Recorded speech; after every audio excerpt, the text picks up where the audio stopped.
Hello, fermented folks. We have 𝘓𝘰𝘷𝘦 𝘔𝘢𝘊𝘵. 𝘓𝘓𝘰𝘷𝘦. We have Travis Baldry. Today we have a really special guest, Leopoldo Gout. Are you reeling it in and defending clowns? I am. Earth doesn't even exist in Battlestar Galactica. This show me heartburn. I was like, I loves it, I hate it. It's called All Fluff. Oh! If you didn't know how I actually feel about The Mandalorian, Don't worry, this is it right here.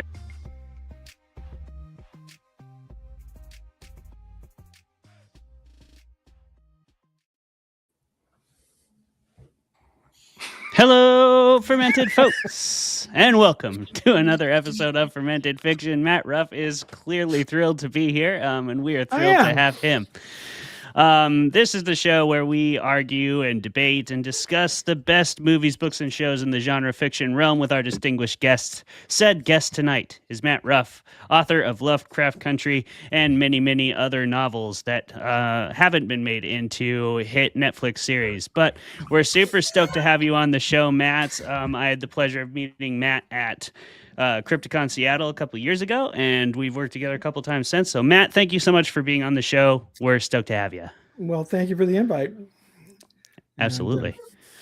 I hope you're jacked up as much as we are, or maybe jacked in to argue and debate the Matrix tonight. That is our topic. I'm full of coffee, so yes. You're going to need that. You're going to need that. I'm not sure if that's the red pill or the blue pill, but we're going to find out. Either way, here we are. We're the usual stooges, Jeremy, Travis, and Clay, and we're going to start the show the way we start every show, with a round of personal updates from your usual hosts, and then we'll end with our guest, Matt Ruff, so he can tell you a little bit about who he is, what he's got coming out recently, and where you can find all that good stuff, where he might be appearing, things like that. Jeremy, we'll start with you. What's going on, buddy? Well, this is kind of a the continuing saga of me and how I fucked up my leg, but I have set a new personal record this week because this week I have 6 different medical appointments and I've had 3 of them so far. So, attaboy. Yeah, we're cruising right through them. And on Thursday I've got 3.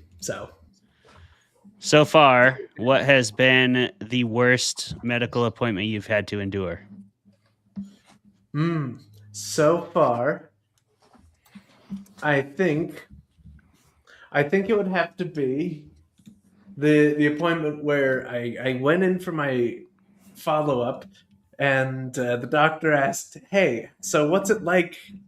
How has it been walking on this?" And I'm like, "Oh man, yeah, I can't walk on this." He's like, "What?" Because your brake is really boring. You should be able to walk on it by now. And then they took X-rays and found out I tore a ligament also. So, yeah, okay. I know. Well, and then that's surgery and more surgery and physical therapy and now my wound vac also.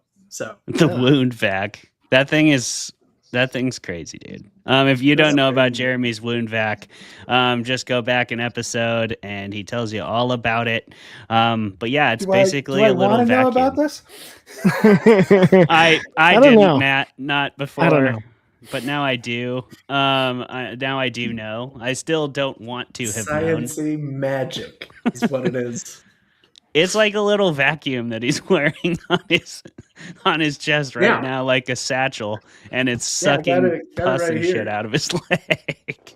It's mostly like blood and whatever.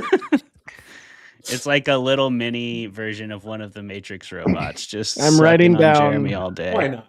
I'm writing down horror novel idea for the future is wound vac becomes sentient. Sentient wound vac. Yes, absolutely. I mean, I think the wound vac would just, if it gained sentience, it would just be depressed. Yeah. It would like, be. Oh, buddy. I'm trying to remember what show that was in. I think that was I think it actually might have been one of Family Guy's few and far between decent jokes, but it was like the toilet from the Flintstones, and he was just like, "Is this all there is?" kind of thing. But it was funny. That would essentially be the wound vac's life. Travis, what's your life look like right now? Hopefully better than that.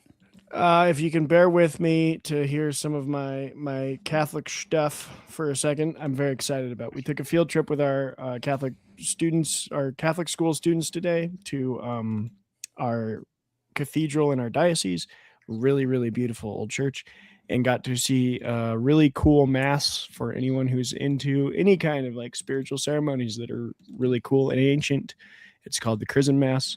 It's the mass where every priest from the diocese comes to the cathedral, and the bishop is there, and he blesses the priests, and he blesses the oil that will be used for anointing in Easter. So that was like, it was like hopping in a time machine in some ways. Like, besides the microphones attached to the lapels and like some of the tech around the organ, like all of the things they did has been the same since 400 AD, which is just really cool to sit there and witness that. So yeah, that was the exciting part of my life today. It was pretty cool. Nice. Hell yeah. I'm gonna switch back there. Right on. Good. That's pretty cool. Yeah, it's always cool when you get to see that historical stuff and actually see those moments happening. Kind of a thing that will echo forward in time, and you get to be part of it in the present. That's a pretty cool experience whenever that does happen. Yeah, I don't necessarily have any experiences quite like that, but that's cool. Yeah. Yeah, and for my personal updates, I don't know. I don't have a whole lot going on. I've just been working like crazy. I've been working on like 3 different conventions. It's convention season. One thing that happened. So all of you probably know what it's like to have your wife send you this text message. The text message that says, "I'm coming home with plants." I got this text message to a legendary degree the other day. My wife sent me the message, and then she sent a picture of her, and let me see if I can just well, I don't really want to show a picture of her without her consent, but she drives a Toyota Corolla Cross, so it's like a miniature SUV, like a Ford Escape or something, Toyota's version of a Ford Escape. It's decent sized little car. She sends me a picture of her in the driver's seat, and it is like bursting with plants behind her. And I'm like, okay, that is a lot of plants. It was. She came home with like 8 bamboo plants, which is awesome. We both love bamboo. We've been talking about it for a while. There's a lot of stuff you have to do to manage it, but if you can manage it, it pretty much grows forever. It grows really tall, and it makes a really cool like privacy hedge and stuff. So she's setting up her home office to reopen her private practice, and instead of putting up like a fence or something, she wants to do a plant hedge type fence. Nice. And so we're doing like bamboo mixed with some other cool plants. So I have like $800 of bamboo in my backyard right now, sitting in pots until we plant it. And then we have to do all kinds of crazy like trenching and wood chips and things, because bamboo is crazy and it will totally take over your shit if you don't manage it. But if you do manage it, then it'll be fine. But I guess what we learned about it essentially is it is a highly prolific but also highly lazy plant. So it's kind of like the plant version of Jeremy, where like if you like it'll do all kinds of shit if you let it, and if you just set it free in its ideal environment. But if you put it on I am the bamboo of people, yes, absolutely. If you put it on like a slight hill, it'll just be like, I don't need to grow any more than this. And that's how you manage bamboo. You just put like a little bit of obstruction around it where you don't want it to grow, and it's just like, meh, I'll grow over there instead. I'll grow right here. The house my wife and I rented before the one we're living in now had bamboo growing in front, and one morning I wake up and I look out, and a guy has pulled up in a car and is digging in the bamboo patch, and I go down and I'm like, what the hell are you doing? And he's like, oh, I'm just taking some bamboo. And I'm like, no, you're not. This is our house. And he's like, oh, this is yours? And he starts doing this thing like, you know, most people wouldn't mind if I took some, and I'm like, it doesn't matter what most people think. So, Yeah, that's pretty wild. it's that kind of town, though. Sometimes That's true.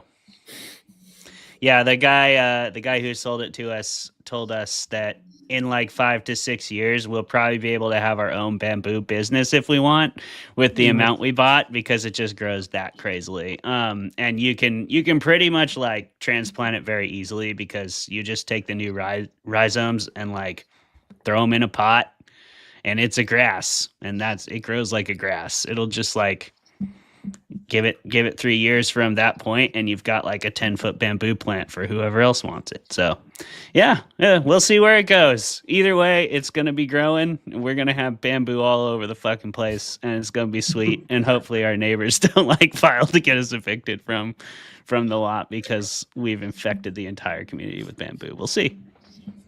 Matt Ruff. Maybe do it though. So, yes. So I am Matt Ruff. I'm most famously the author of Lovecraft Country, which was made into the HBO series of the same name. There's also a sequel now, The Destroyer of Worlds. And I also wrote Bad Monkeys, which is currently under development by Margot Robbie. That's my Philip K. Dick novel. And another book I'm well known for is Set This House in Order, which is a story about two people with multiple personality disorder. And I am currently working on a new novel, which I am describing as a science fiction murder mystery about AI and bad parenting. So, so anyway, that's what I'm doing right now. Nice. And tonight, I guess I'm arguing about the Matrix. I love Yes, that you combo of terrifying subjects, AI and bad parenting. AI is mostly bad parenting. Well, that's the thing. Everybody's doing an AI novel now, so I know I'm in competition, so I've got to have something to distinguish it. And it's going to be one of those books where it's as much about the characters as about the ideas. And so hopefully I can distinguish myself from the pack of other things about the subject. Yeah. It's definitely a crowded room, but I have nothing but faith that you'll find a way to stand out in that room, sir. You have made a career of doing that. That's assuming the whole book thing still lasts. If books are real, who knows? Yeah, that's also a fair point. They're real for now. So let's go ahead and keep talking about them and other good such stories that create the modern lexicon of genre fiction, literature, and film. We're going to focus through the lens of The Matrix today, a classic American film by the Wachowskis. And if you haven't seen The Matrix, or you don't happen to know what it is already, I don't know what program exactly. I don't know what program you've been plugged into, but I guess not The Matrix. The premise of The Matrix is essentially our main character is unplugged from a globally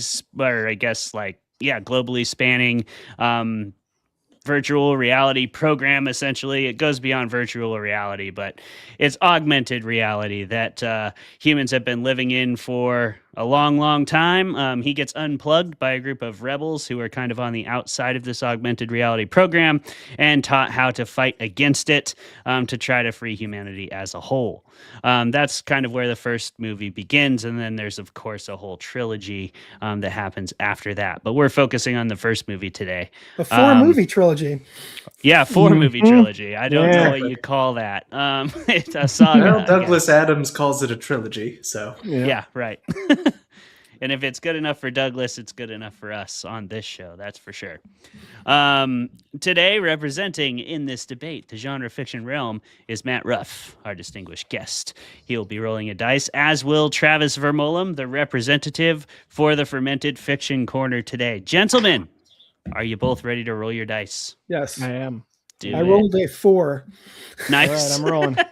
excellent. I rolled a 1. Oh! So what does that mean? That means, Matt, that you will be going first, and you will be defending The Matrix.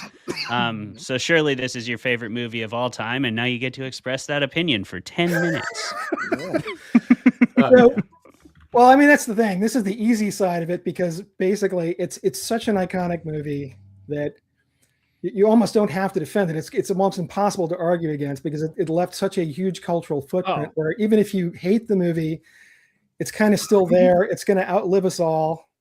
Well, we'll see. We'll see. Let's start that timer. This is my argument. You've started the timer already. Okay, start the timer, Jeremy. Matt is already. He even said so. Oh, Matt. Yeah. Get in there and do it. No, but that is sort of the beginning of my argument, is that basically there's really no argument to be had that it is one of those movies where it just had such a huge impact on the culture. Even if it doesn't work for you personally, you just kind of got to hand it to it. It has had so many catchphrases that, got into the lexicon, like red pilled, things like that. And as I discovered, going back and watching it, and it still holds up. It's just a really fun movie to watch. Now, it's not always true of iconic movies. There's some you go back and you watch them and you're like, I understand why this was important, but it's just not working for me. And beyond what the good things I could say about the movie itself, I think that the best thing for me is that its success it gave the Wachowskis this incredible freedom. Hollywood was basically lining up to give them blank checks after, not just to make Matrix sequels, but to make other big, weird, self-indulgent movies that probably nobody else could have gotten away with making. And they were allowed to keep doing that even after they had lost a ton of money on stuff. So it's because of the Matrix that we have things like Cloud Atlas and Sense8, and I have criticisms I could make about a lot of their later output, but they're the kind of filmmakers who create what I think of as sort of interesting failures. Like even when they're at their worst, I generally find something in it that I can grapple with and enjoy and talk about and like. And all of that is possible because of the Matrix being what it was. So that would be my basic defense of the Matrix. I can go on about more specifics if you want, but I think that's my case for it. So all right, I think you'll have time for specifics, but I'm going to take my little time here and say that's all well and good. We have talked on the show about iconic films that like live in the what would you call it, lexicon, I guess, of collected films that everyone agrees like that's good. But I think sometimes when you revisit those, you notice like maybe it's good because it was first, but that doesn't mean it's still good. And I think The Matrix is a case of that. The visual effects don't look great compared to a lot of standards we have, not even just today, but like early 2000s, like pretty soon after The Matrix happened, there were movies that completely upended the visual effects world and made it look kind of cheesy and corny with the wire fighting. And the weird the slow-mo gun scene was cool in concept, but it just doesn't play as well as it did today. But we'll talk about that later, the visual effects probably. I think my biggest problem with this film is going to sound real snooty. I've been a philosophy enthusiast my entire life and have a minor in it and have continued to teach it now in high school. And I would just like to say this movie is not nearly as intelligent as it thinks it is. And everybody uses it as this like touchstone of like, oh, the Matrix is so smart. Like, what if we all lived in a simulation? I was like, you and every philosophy undergrad and freshman year in the entirety of the United States all say the same phrase. What if we lived in a simulation? You know who said it before all of you? Plato. This is an old concept, and it's just given this new corny 2000s skin, painted green. Keanu Reeves is plastered on the front of it, and all of a sudden it's like cool and hip again to be a Platonist. Like, I don't understand why this movie gets lifted up as if it's this genius philosophical treatise. I even was reading through a lot of the trivia for preparation for today, and like they had studio was like, oh, people won't understand it, and the actors had to read like all these science fiction novels before. It's not that complex. Like, it's people are being used as batteries. They unplugged from the system and realized that the world is actually this hellscape of technology ruling over us. The Terminator did it. Minority Report did a deeper theme with metaphysics and used a Philip K. Dick novel. Like, there's movies that are much more intelligent in this movie that do not get the credit they deserve because everyone's so fixated on how the Matrix is so smart and cool and yeah, I think it's got its head up its own ass, and that bothers me. My two responses to that. One, if I were taking the negative side, I would have made a very similar point to what you just said, and I'm going to later when we have the real discussion. But one thing I will say in favor of that is that is an example of what I mean when I talk about an interesting failure. That yes, I can argue about a lot of the stuff they do too, but it's engaging. Even when it's annoying to me, when I get annoyed by it, it's not boring. It makes me think of stuff. And the movie may not be smart, but it doesn't mean smart people can't have a lot of fun wrangling with it. And then on the subject of the special effects being somewhat dated, that's definitely true. But I think for me, it also shows how special effects are less important ultimately than characters you like and really well told story. It's very tight. It's, it doesn't waste it. It's a 2 hour and 15-minute movie. So it's a long movie, but it's very well edited and keeps moving. And it doesn't drag a whole lot. And the characters are likable and, so yes, for me, the special effects, it's like, I'd rather have special effects that look a bit dated, but have a story I can still connect to and have fun watching than, have great special effects that hold up and a drecky story or characters I don't care about. So for me, it checks those boxes. I think you talked about how this put the Wachowskis on the map and kind of gave them blank checks forever. This put another person on the map and gave him a blank check forever. And I don't know if that was a net good, and I've been a defender of this actor in many debates, especially around the John Wick series, but is Keanu Reeves really that great? And is Neo actually that lovable of a character? I'm not convinced. He's kind of supposed to be this self-insert like RPG, the everyday man, and he becomes the hero, and we can put ourselves in kind of that lens of like, oh yeah, the boring office worker, and all of a sudden we're pulled out of this world, red pill into what actual reality is. And we're sitting in on this like blank slate that is Keanu Reeves, but he's given that performance so many times since then that I go back and rewatch and I'm like, I don't know if this actually served the story as good as it did, or if it just, again, if the sheen of the newness of this movie was so attractive that it became iconic, and now years down the line that sheen is gone. And we try and watch it now, and it actually is like, oh, this is a rusty old tool that actually wasn't as nice as we thought it was. I mean, that's strictly a judgment call, but for me, it still works as well as it ever did. And I agree that the protagonist in the movie like this is often the least interesting in some ways, because he is meant definitely to be an identification character. Like, he's a decent guy who makes the right choice. He's willing to risk his life to save his friends at the end.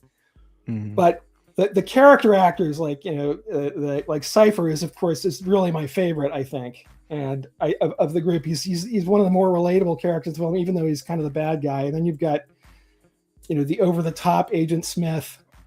But yes, I think Neo is probably he shines in some ways less than the others. He's there to be sort of the guy you can imagine yourself in that role, or he's the stand-in for you. And then you've got the kick-ass girlfriend, and then you've got the mentor and Lawrence Fishburne and all the other supporting cast. But it was funny when I was watching today. I did have a moment when I was like, when he was going, whoa, when I'm like, yeah, that's the face from the other movies you've made.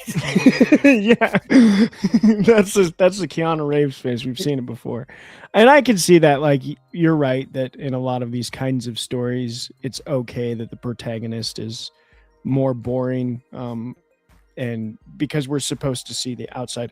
And trust me, even though I'm arguing the negative, I will never sit here and say a bad word against Hugo Weaving, because that man. Yeah, he did excellent. But and also do think.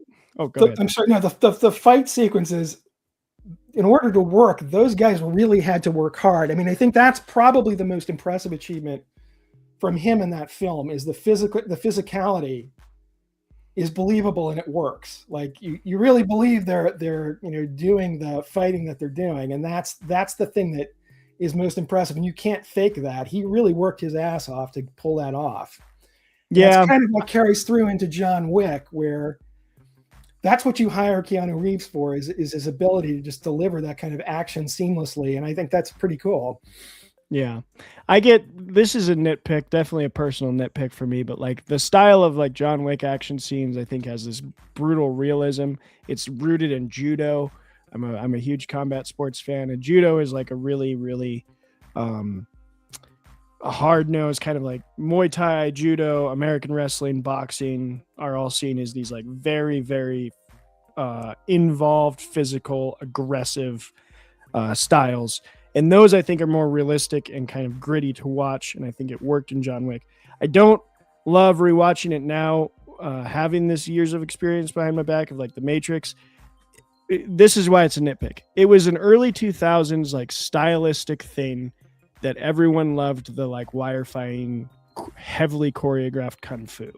And I just think it doesn't play as well now that we've seen the more gritty, realistic styles of combat happen on screen more often. That doesn't look as good as it used to because we can tell it's more fake. But Shut up, Travis. You're gonna have to hold it in. yeah, Okay. Because it's time. We're gonna take a breath. We're gonna cool off. The drink of the week. Yeah, everybody calm down. Everybody Let's be calm cool. down. Good debate, Matt. Good debate. Great Well, debate. thank you. Well done. All right. This is our Drink of the Week segment brought to you by nobody. But if you want to be that somebody, beer companies, wine companies, whiskey companies, fucking hit us up. This one's for free for everybody we're about to drink on camera. For me, bottled water companies. yeah, hey, Dasani, the fuck you doing? Like, you want some promotion? We'll drink fucking rain on here. Evian, Let's go. Fiji. Yeah. Come on. Hey, You want a come on piece of now. this? Come on now. We all got to hydrate. Colgan. We know you're all going to be richer than ever when the AI industry takes all our fucking free water. So, yeah, you better get on it. Get on it while you can. Get ahead of the curve. The free promotion I'm going to be throwing out today is from Ecliptic Brewing down in Portland, Oregon, our friends in the Pacific Northwest. Big fan of Ecliptic. They always do really good beer. Today I got their triple IPA, the Hypernova, because I thought that was pretty fitting for today. I specifically love the tagline for this beer, which is pour some space in your face. That's good. Let's do it. Yes. That's what I'm going to do. I'm going to pour space in my face right here on the show at 9.3% ABV. And we're going to have a good time with this triple IPA from our friends in Portland. Travis, still drinking fucking rain? No, today I brought Athletic NA. Oh, nice. We're getting That's there. great. We're almost through Lent, and I'm feeling, We're getting there, man. Hey, almost there. I'm gonna have an IPA. Running wild like a post-pill Keanu Reeves. Let's yeah, go. we're athletic like Keanu Reeves and Hugo Weaving in those fight scenes. Yeah. Boom. So many references. So many transitions straight to Doing Jeremy. so good. What are Hey. you drinking, buddy? So I, in honor of, trying to watch some of the greenest sequences ever committed to film, Yes. I decided to do an all lime Paloma. Nice. So, yeah, all lime, like as code. green as you can get it. Looks like the code on the screen. Yes, yeah. it does. That's I'm perfect. drinking It's a just giant, dropping right down. I'm drinking a giant mug of Seattle tap water to dilute the pot of Folgers coffee I drank earlier. So All right. Perfect. Nice. I love that mug too. That looks like a very festive mug.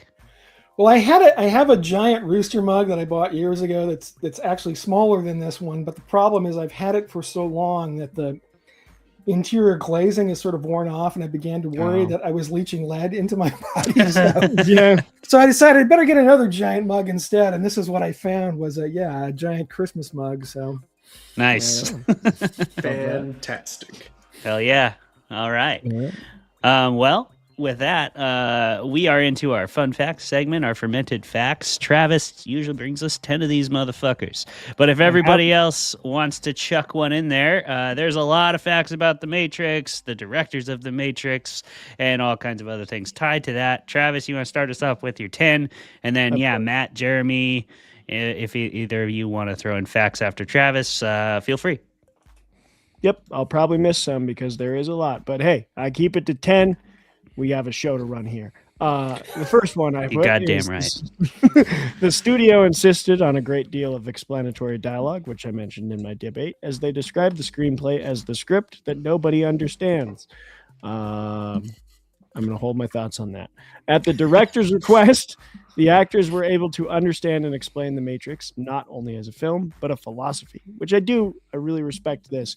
The Wachowskis made the actors read Simulacra and Simulation by Jean Baudrillard was required reading for most of the principal cast and crew. Keanu Reeves said before he even opened the script, he had to read those two books, as well as Out of Control by Kevin Kelly and Introducing Evolutionary Psychology by Dylan Evans. He was able to explain all the philosophical nuances involved. Carrie Ann Moss also commented that she had difficulty with this process. I respect any set of directors who's just like, you want to be in my movie, learn philosophy. Love that. That would be what you would require that for sure. I would. This is the only non-Best Picture nomination to win an Academy Award in all other categories it was nominated for. So Best Picture nominees have done it before, like Lord of the Rings swept all its nominations, but this is the only movie that swept every nominated category it was in, but didn't get nominated for Best Picture. So that's pretty interesting. It's interesting. What won? Do you? Oh, I will look that up. It's 99 or 99. Look up 19. It might be 2000 Oscars. Look it up. It came out in 99. Yeah, sometimes they are the year. The Oscar date is the year after the year it releases, because they happen in February. They would happen in March. The Oscars ceremony does. Anyway, I'll show. I had a question too, Travis. Just on that same note, but do you know if that's still true with Sinners? Did Sinners lose anything other than Best Picture? Well, I just know it won a bunch, and it was. It would still be true because Sinners was actually nominated for Best Picture. So Matrix. No, I know. That's what I'm saying though. Like they didn't win Best Picture, but did they win everything else? Nominated for Best Picture? That's the fact. Matrix didn't get nominated. Matrix didn't even get nominated. Oh, didn't get nominated. It got nominated. Okay. It got nominated for 4 other awards and won all 4, but didn't get a Best Picture nod. I see. Okay. So yeah, Sinners definitely won. I think Sinners won 2 of its 4 nominations. It won like 4 things. No, actually. it was a lot. It won Best Actor, it won Best Cinematography, Best Score, and I think one other thing. I think it had like 12 nominations too. It was huge. Anyway. Yeah. But it didn't win Best Picture. It did not, because that piece of trash did. Clay has strong opinions about. I hate One Battle After Another so much, dude. That movie sucks. Will Smith. I haven't seen it yet, but so many people hate it. I think I've got to now. Yeah, honestly. Yeah, maybe. I don't know. Yeah, I mean, you're not getting any younger, brother. I don't know if you don't want to. That's 2 hours of your life you're not going to get back, but it's up to you. I can waste 2 hours. Yeah, Will Smith was approached to play Neo, but turned down the role. He has later he did like a fake TikTok and Instagram Reels like ad and where he is Neo. I think it even premiered in the Super Bowl. It was like a whole joke thing. But it's famous that he turned the role down for Wild Wild West. That sounds crazy until you remember that Wild Wild West was directed by the same guys that did Men in Black. Honestly, yeah. Like, but that was like a super not crazy thing for him to do that just absolutely didn't pay off. Didn't Kevin Smith Didn't Kevin Smith make a joke at one point about how he nearly worked with the director or the producer of Wild Wild West, and the guy really wanted to have a giant spider in a movie? He's just like giant spider. I think that was in there. Superman that Kevin Smith almost made that they reference in The Flash. Anyway, Best Picture winner from '99. Just to clear that up, Shakespeare in Love. Okay, can't be sad about losing to that. It was also the same year as Saving Private Ryan, so didn't have a Shakespeare in chance. Love beat Saving Private Ryan, man. It did. Look, that's a hard year. Okay, I'm gonna push through these a little more. Go. You can do Will it. Smith says he doesn't regret the choice because Keanu was brilliant as Neo. There's more to this one fact.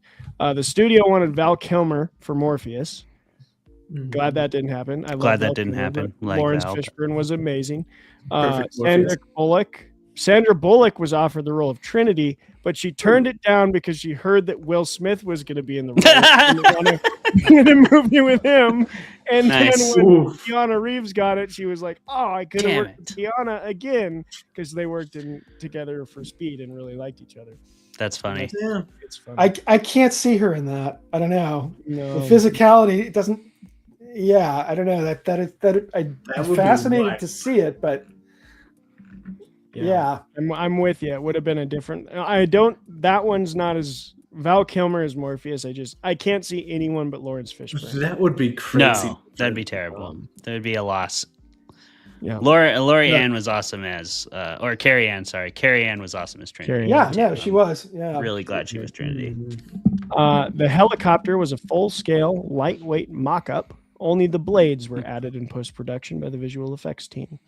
In the early stages of developing what was to become the famous bullet sequence, the visual effects supervisor John Gaeta and director of photography Bill Pope wanted to do it completely practical with like bunch of gimbals and dollies, but they couldn't quite get it to work, so they opted for computer graphics in post. However, the bullet time sequence does still use one very old-fashioned technique, photography, which the technique they used, the like kind of rotating still frame pictures, has now been mimicked to really great effect. I think whatever people think of the story of the movie, 28 years later used it in kind of like a single little suit, single person view, where they made like a little thing that did the same thing as the bullet thing and still framed in like a half circle. It was pretty cool. So that came from this technique that they. And today you just ask Rock.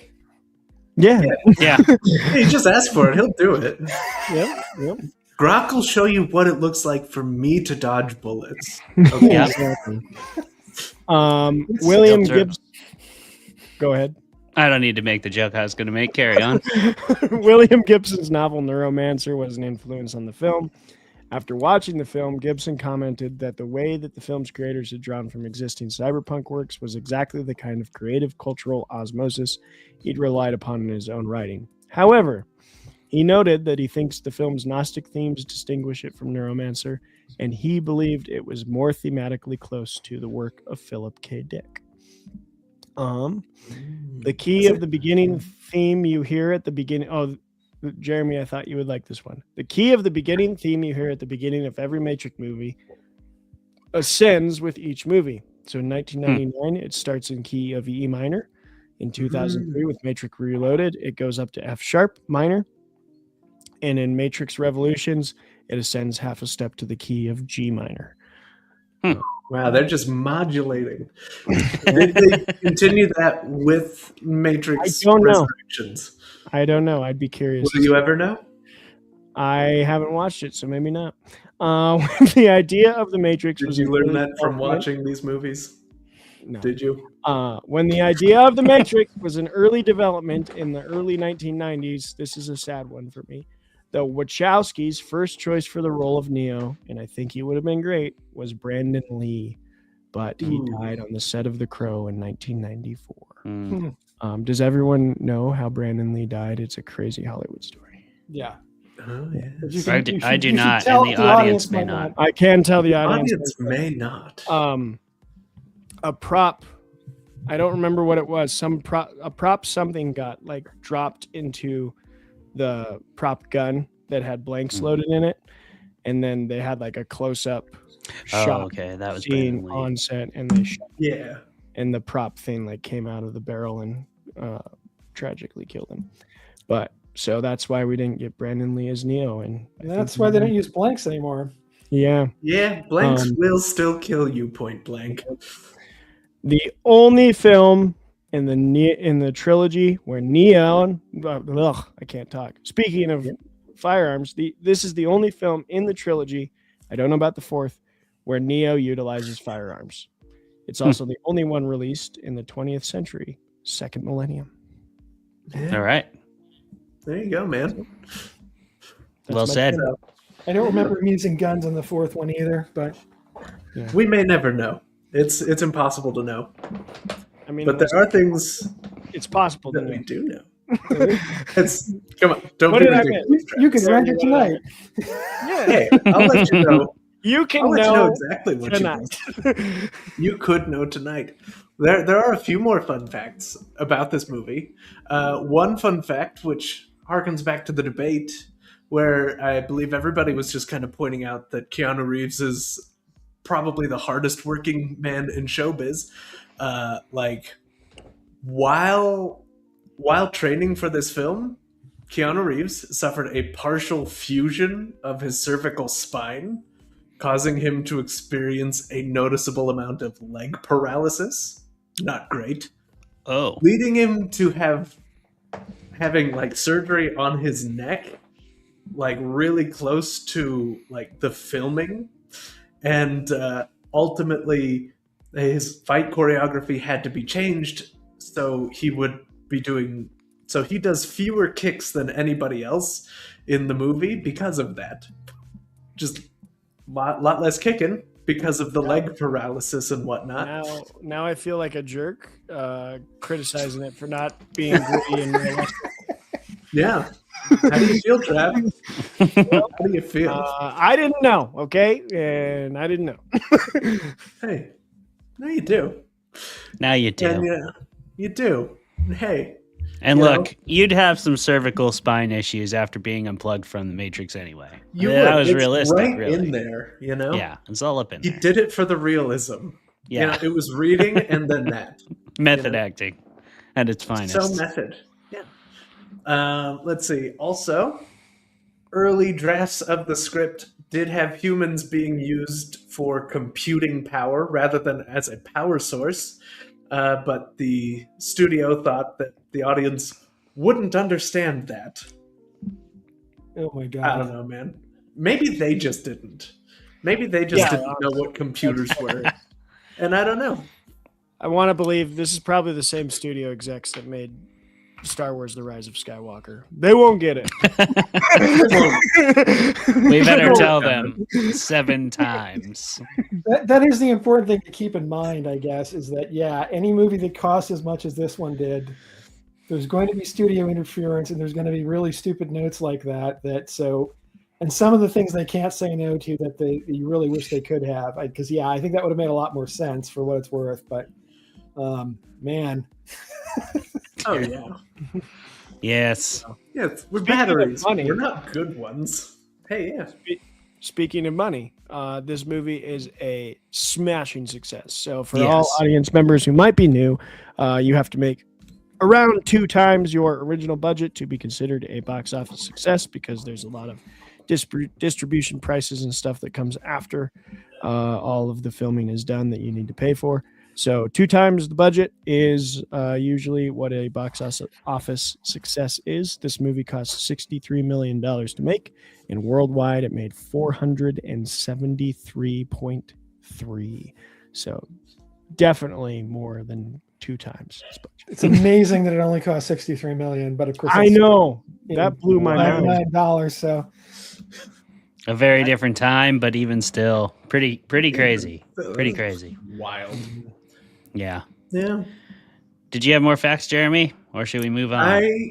I did have one more than Travis said that. The film was considered expensive at the time to make, so the cost was split between 2 studios.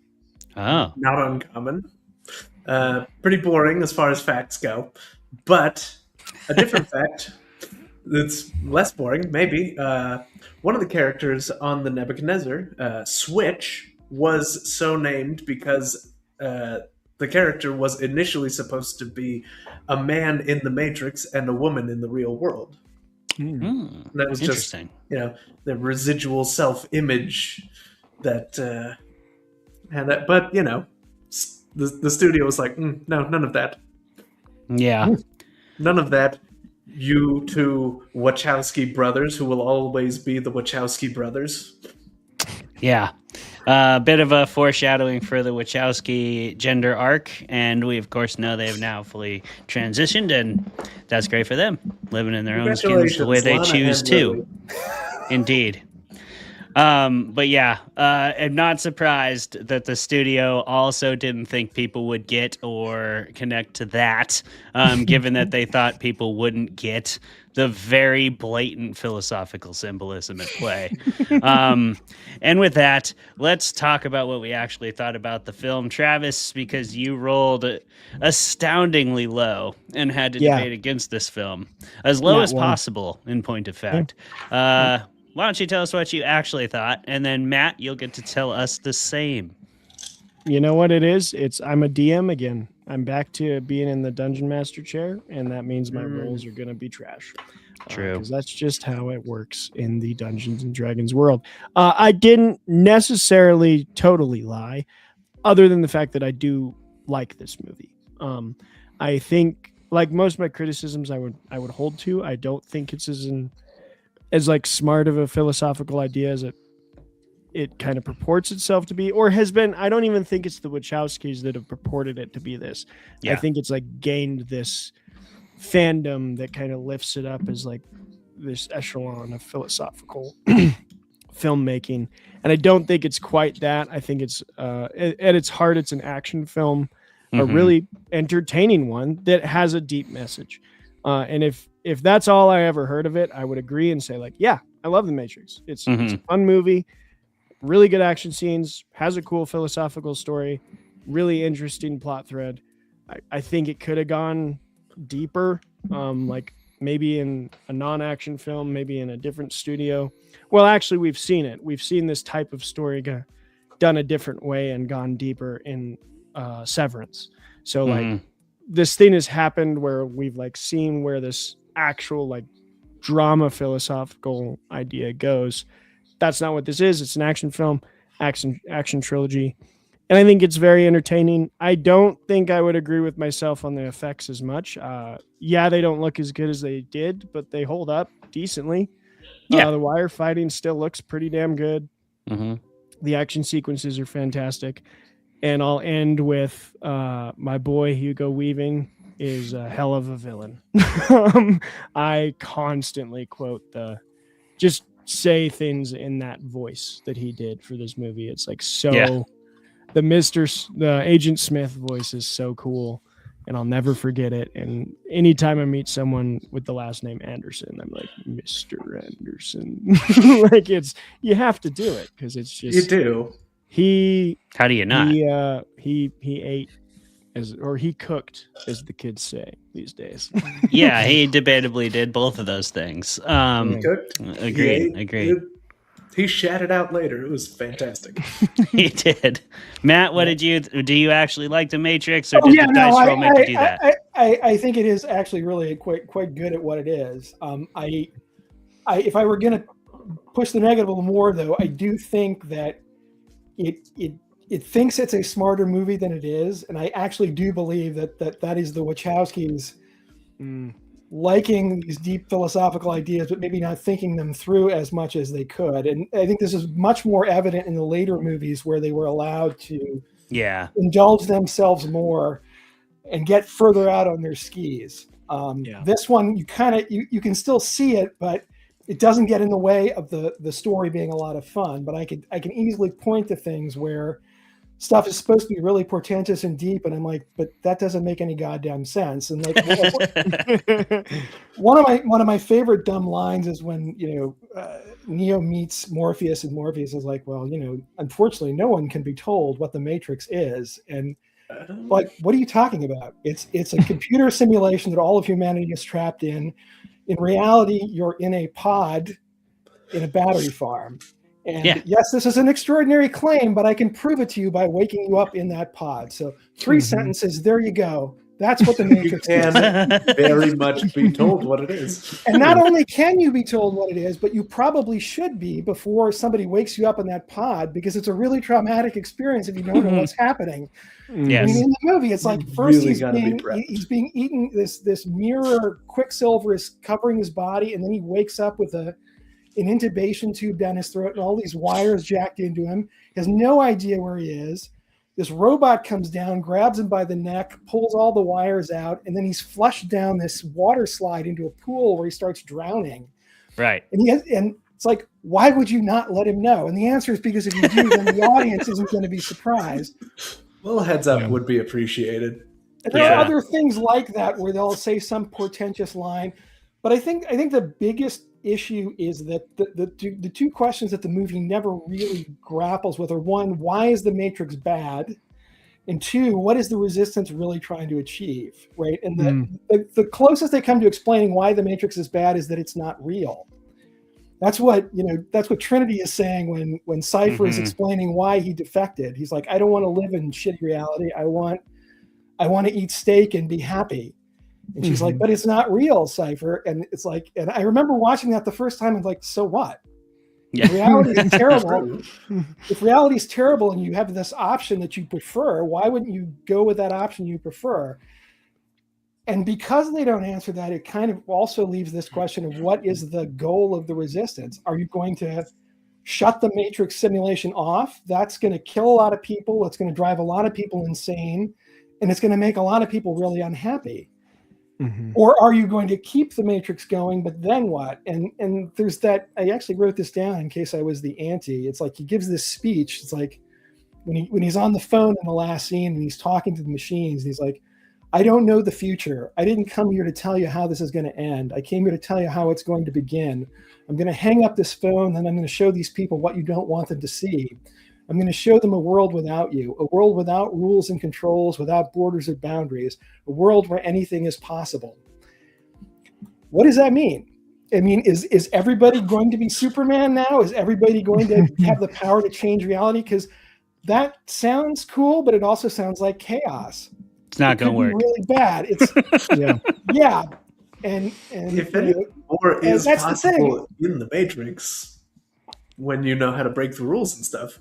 Right, exactly. So it's like they didn't really think it through, because what the movie's really selling you is not an actual revolution. It's selling you this idea of, I'm going to smash the system, man, because it's the system. Woo-ha, that feels great. And you don't think about the follow-up. Yeah. And I'm fine with that as a cool entertainment, but at the same time, I recognize it's ultimately kind of a hollow vision as far as philosophic, any kind of deep thought. And this gets to be a problem in the later movies where I think they try to say something deep and you realize they don't have anything that deep to say. So I think especially if I do got to say real quick, Travis. Nope. I'm doing it real quick just because I want Matt to know, since he hasn't seen it yet, that he just summarized one battle after another. Just so he knows. That won't surprise me, but the question will be, does the movie understand that that's the point? Yeah. I mean, it's fine to tell that story if you know you're telling that story. Right. So I'll have to see if it's about, these people are idiots and after you watch it, I'm excited to talk to you about it and see what you think about the ending specifically, because it would be a fun discussion. Sorry to interrupt you, Travis. What did you want to say? That's okay. I just wanted off of that, because I've been dying to talk about this kind of thing on every show all the time. I think, Matt, you're completely right, and you even made me kind of think deeper about my own criticisms in the debate of, I think what bothers me is how it gets compared so often to the things that it clearly is like taking inspiration from, like Plato's allegory of the cave. When like I tell people, like, go read The Cave. Plato's not even that hard to read because he's translated from Greek into English, so it's not like really dense language that you're trying to run through. It's not easy, but it's not super hard. And easier than Chaucer. Yeah, easier than Chaucer. The point of The Cave, I think that, Matt, you're pointing to, that the Matrix doesn't really get, is that everything in the cave is a cheap imitation of reality. And so reality outside of the cave is like much better because it's the real thing. But that real thing is like beautiful and animals and sunshine. And like everything in the cave is like this bastardization, cheap imitation of that. But the Matrix world outside of the pods, it's like the opposite. Isn't that like, at all? So it's just the it's just the idea of, yes, it has that feeling of the bad guys are bad because they're mean. Yeah. And the good guys are good because they're loyal and because they say things. like you know, it's not real, man. I'm going to bring you freedom. And actually, I'd written down this quote too. To contrast that vision of freedom that Neo offers at the end. You know, we're a world where anything is possible. And it's a quote about people getting a little too excited about personal freedom from a blogger called The Last Psychiatrist, which I just find is hilarious. You may think you want freedom, but the Cenobites can imagine a whole lot more freedom than you can and are just waiting for you to go first. It's the idea that, that some restrictions and rules that we have on our lives are actually very important. And when you talk about endless possibility, that can turn into a horror movie really, really quickly. And people don't think about that enough. And again, if you're gonna grapple with the ideas, that's something you have to deal with too. Is like, what are you gonna do when people have different ideas of what a boundaryless life is like? And it's so. But it's not really about that. It's not really. They're not really interested in that, and so. Yeah, and it's interesting too, because like you're saying there, Matt, especially within the context of the Matrix reality, where in theory, I assume the Resistance plans to give other people powers similar to that they've given themselves in Neo, right? Like the ability to upload information and knowledge and skills that they're interested in having. Either that or they're going to Sam Altman this thing and just be like, yeah, you can pay me for that. In which case they're no better than the fucking Matrix. But like, if you did give everybody all the powers and abilities and knowledge that they wanted, then everybody's just Rick Sanchez and you end up living in Rick and Morty, which is a chaotic as fuck reality. Like, that's not going to be a good time. Worst case scenario, you end up living in like The Purge, but forever, you know?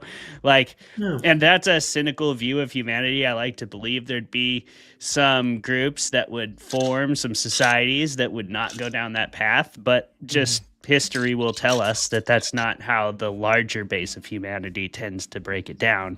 And it's also like equally dictatorial, like, or however you say that, dictatorship-torial. You know? Dictatorial, right? Yeah, it's equally dictatorial. Dictatorial, that's what I was looking for, Jeremy. I knew there was another fucking syllable in that bitch. Dictatorial, to take it away from people without fucking asking them. Like, send out a survey, bro. You can send that shit across the Matrix sky and just be like, hey, you want to live in this weird dystopian, shitty, cyberpunk, blown-up world where we live, or do you want to like keep eating steak? It's up to you. I'm sure a lot of people would stay in that fucking cave, because like Travis said, Plato's cave is interesting because it is that urge towards like urging humanity towards more introspection, towards more like experiencing the world as it is and as it can be, but you have to leave the shadow show to do that. But like the Matrix doesn't offer that on the other side of the cave. Like, it sucks out there. It'd be like, I'll tell you what, if Plato walked people to the edge of the cave and was like, look, behold, and like the whole world was like a blizzard and it was the middle of winter and it was like late seasons Game of Thrones, like nobody's leaving the fucking cave. They're going to be like, I'm chilling. Like, I don't know. Fire and like a puppet show. It's fun down there. I don't know why you want me to go out there, but fuck you, guy. Like, that looks like it sucks. I really don't want to leave the cave for just the occasional sweaty cave orgy. I think there is this unstated assumption in the movie that modern life in 1999 is just hollow or missing something. But that's one person's dissatisfaction or a small group of people's dissatisfaction with life and making that terrible mistake. And this is particularly hilarious coming from people who are supposedly progressive, that the assumption that everyone must feel this way, that there can't be plenty of people in 1999 who were quite happy with the lives they had and the choices they'd made. Not everybody was having this existential ennui, like, oh, woe is me, what is the meaning of life? It's like, nah, I'm happy with what I have. I hope it continues, but that's the Mhm. thing. And like, saying, no, we must smash the system and then something better will happen somehow. Okay, What seems Yeah. to me like the best reality to live in the Matrix universe is to keep the robots alive, break out, and then keep going back in as a superpower guy. Yeah, like Jeremy said. That's does- easily I mean, the that's best honestly- existence in the Matrix is to like exit the Matrix and then go back in as a fucking god. And then you'll be an actual superhero. And honestly, you could then, to harken back to our episode on Death Note, but you could become a Kira figure and enact your own form of justice upon the citizens of the Matrix. Justice. You Oh my could God, be just a- fucking justice. I mean, I don't think the Matrix itself seems all that great once you have all, like, even the yutzes from the film just going in there and enacting their will, and like, especially for Matrixes 2 and 3, like, you have this person who everybody knows is who the news reports as like a terrorist, which is Neo, Morpheus, whatever. It's like, this guy, he can fly now. That's a thing. In other news, everyone, a lot of people do seem to be just becoming this one guy, and they just show a picture of Agent Smith. Like, if you or anybody you know is this guy, could you tell us why exactly? And it's Well, that's the other thing is, they're killing a lot of people too. Oh yeah, they're killing so many people.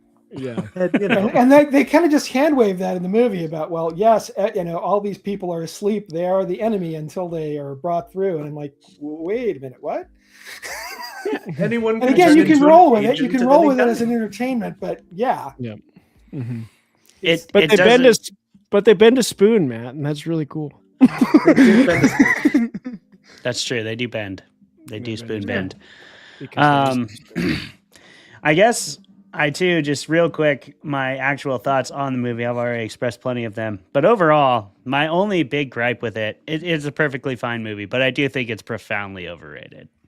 I think it's seen as this like classic film, and we've kind of gone through all the reasons why I don't necessarily think it's as good as it's purported to be when you go back and watch it relative to other contemporary works, even works that sure they come after, but I don't think we talked about Minority Report most recently. That was our last episode. And honestly, I think that's a way better version of this philosophical quandary and of like a futuristic exploration of said quandary through film. I thought the Minority Report was excellent, and it was also it did a better job of balancing the narrative and the action. I feel like the Matrix is really fun in the philosophical lens for the first half, maybe 2/3 if I'm being generous. But once it turns into a full-on action movie, that's all it is. It goes full-on action movie, and then it kind of loses the thread of everything else. And by the end, it's like Matt was saying, we're sort of just assumed we're going to agree with the point by the end. And so when they make that blatant statement of we're gonna show the world without you and blah blah blah, it's like that is so not freedom. Freedom is choice, and if you're taking away everybody's autonomy to make that choice for themselves by not even presenting it to them and just pulling the plug without their knowledge, consent, or any way in whatsoever, you are not a revolutionary. You are just another form of the same problem. You think you have all the answers, and you think your answer is correct, and you don't give a fuck what anybody else thinks. So it shoots itself in the foot at the end. It contradicts its entire message, in my opinion. And to me, that makes it fall pretty flat. As this classic philosophical quandary movie, where I just think there's lots of movies that do it better. I mean, fucking Inception does it better. Shutter Island does it better. And The Truman Show. The Truman Show does it way better. Oh, yeah. The Truman Show is so good. So anyway, that's Severance you brought up. It's a good Dark example. City. I think Which one? Dark City does a much better job of. It's a different moral scenario entirely there, but it does a better job of explaining why the bad guys are bad. Yeah. Why you should root against them. And I mean, I this is the thing I've noticed in the the other Wachowski movies going forward too. There are times when I'm like, they have this, they think that they're very progressive and they have this great vision, but like a lot of the times it's just like it's the kind of progressiveness where the goal is to get together with a bunch of friends and beat the crap out of the people who were mean to you. Yes. And I totally understand the catharsis that comes from that, but there's a part of me that's like, yes, but that can take you to bad places too. And I prefer a more thoughtful, where you some people you kind of have to fight, but there are also going to be people you just don't see eye to eye with, but you actually got to figure out how to get along with them. And that's very different from finding a crew of people who mostly just like you. And becoming the biggest gang on the block with superpowers. So no, that's a really good point, Matt, because that is again where it falls flat philosophically is like that's a different movie. That's a different movie. Get together and beat up the bad guys. I'll watch that movie all fucking day. I got no problem beating up the technocratic fascists. Like, let's go do it. I'm fucking sign me up. I'll be your friend. I'll learn kung fu. Like, let's go punch some technocrats. Where's Sam Altman at? I'm gonna fucking American History X that guy. But like that's it. I hate that guy so much, dude. Watch some press conferences. You're gonna laugh, man. I actually literally just put him in a short story as my villain character so I could crush him with a boat. Tune into Beneath the Rain Shadow tomorrow if you want to learn more about that. But if you want to see somebody crushed with a boat. Yeah. Well, I can't show it to you, but it's on the page. It's in the prose. But I just feel like, and I think you already said this to some degree, Matt, as well, that it's just a different movie, right? And if you're making that movie, cool. If you're making a philosophical movie, cool. If you're making some kind of hybrid, cool. But know what the fuck you're making and commit to it and live up to the promises that you give us as a creator. That's what's most important to me and what like defines a great movie from a good movie, from a good movie to a bad movie. This is a good movie, but it's not a great movie and everybody acts like it is.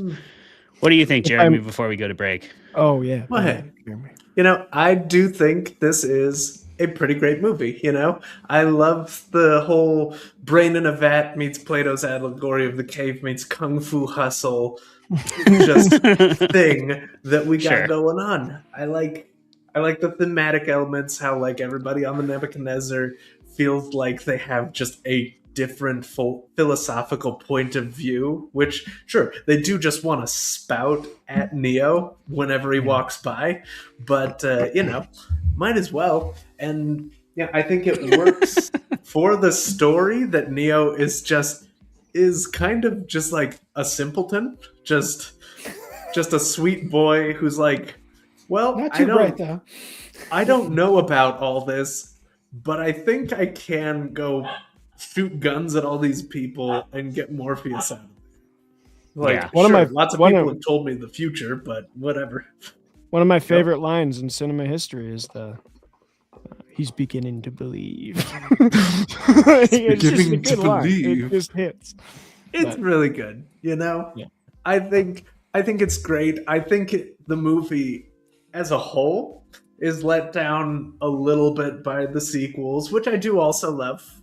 I'm coming right out with it, but it is not ruined by them nearly as much as it is ruined by people who are just diehard fans of this movie, because those people have been insufferable for 27 years now. Yeah. They gotta cool it. All right. Hey. I also think it probably has a lot to do with what age you are when you saw this, because I remember seeing it and thinking I'm probably about 5 or 10 years too old to be completely blown away by this. Yeah, it's fair. It was a good movie, but it wasn't life-changing for me. But I was like, this probably feels to some people the way Star Wars did when I saw it in the theater in 77. So, and I think that's something else you have to keep in mind arguing about it, is that for people who are just at that right age, that probably was like, wow. Yeah. And, yes, the themes are old, but if you've never seen it before, it feels like something totally new. Yeah. So that's true. And I am a huge proponent of that. I've talked about that on lots of panels and stuff.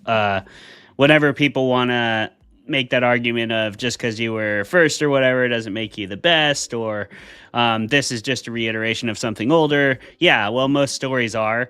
And like, you never know what's going to be your first version of that thing. And it's okay for your first version of that thing to blow you away and make you think deeper about that thing. And hopefully that leads you to go look at, if you really, really love those thematic elements or those character archetypes or whatever you loved from The Matrix, the utilization of technology as a villain, whatever. Go analyze the things that inspired it and came before and learn more about it. That's a good thing that The Matrix did then for the creative realm, in my opinion. And I was blown away and am still very attached to plenty of things that other people would probably shit on as derivative or not that great. Like, for example, the early works of M. Night Shyamalan. I was totally blown away. I was the age. And like when Signs came out, when The Sixth Sense, when I first watched all those movies, I was completely enamored, and then he made The Village, and it was like when you finally realize like something negative about your partner and you're like, oh. And then you have to double been here the whole time. all your life choices. Yeah, you're like, have you always been like this? But yeah, there we are. Sorry, what's Blay, up, man? Before we go on break, I want to send us to break with homework because I have a big question that I would like to hear an answer to, but I want to give you time to think about it. This never happens, Matt.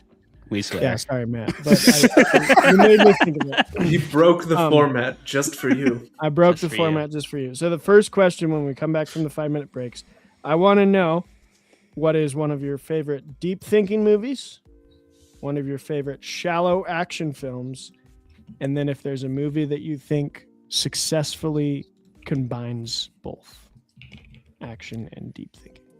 Okay, so deep thinking movie, favorite action movie. Those are two separate assignments. Deep and then thinking movie, one that combines both. And then one that combines both. Yep. Okay, cool.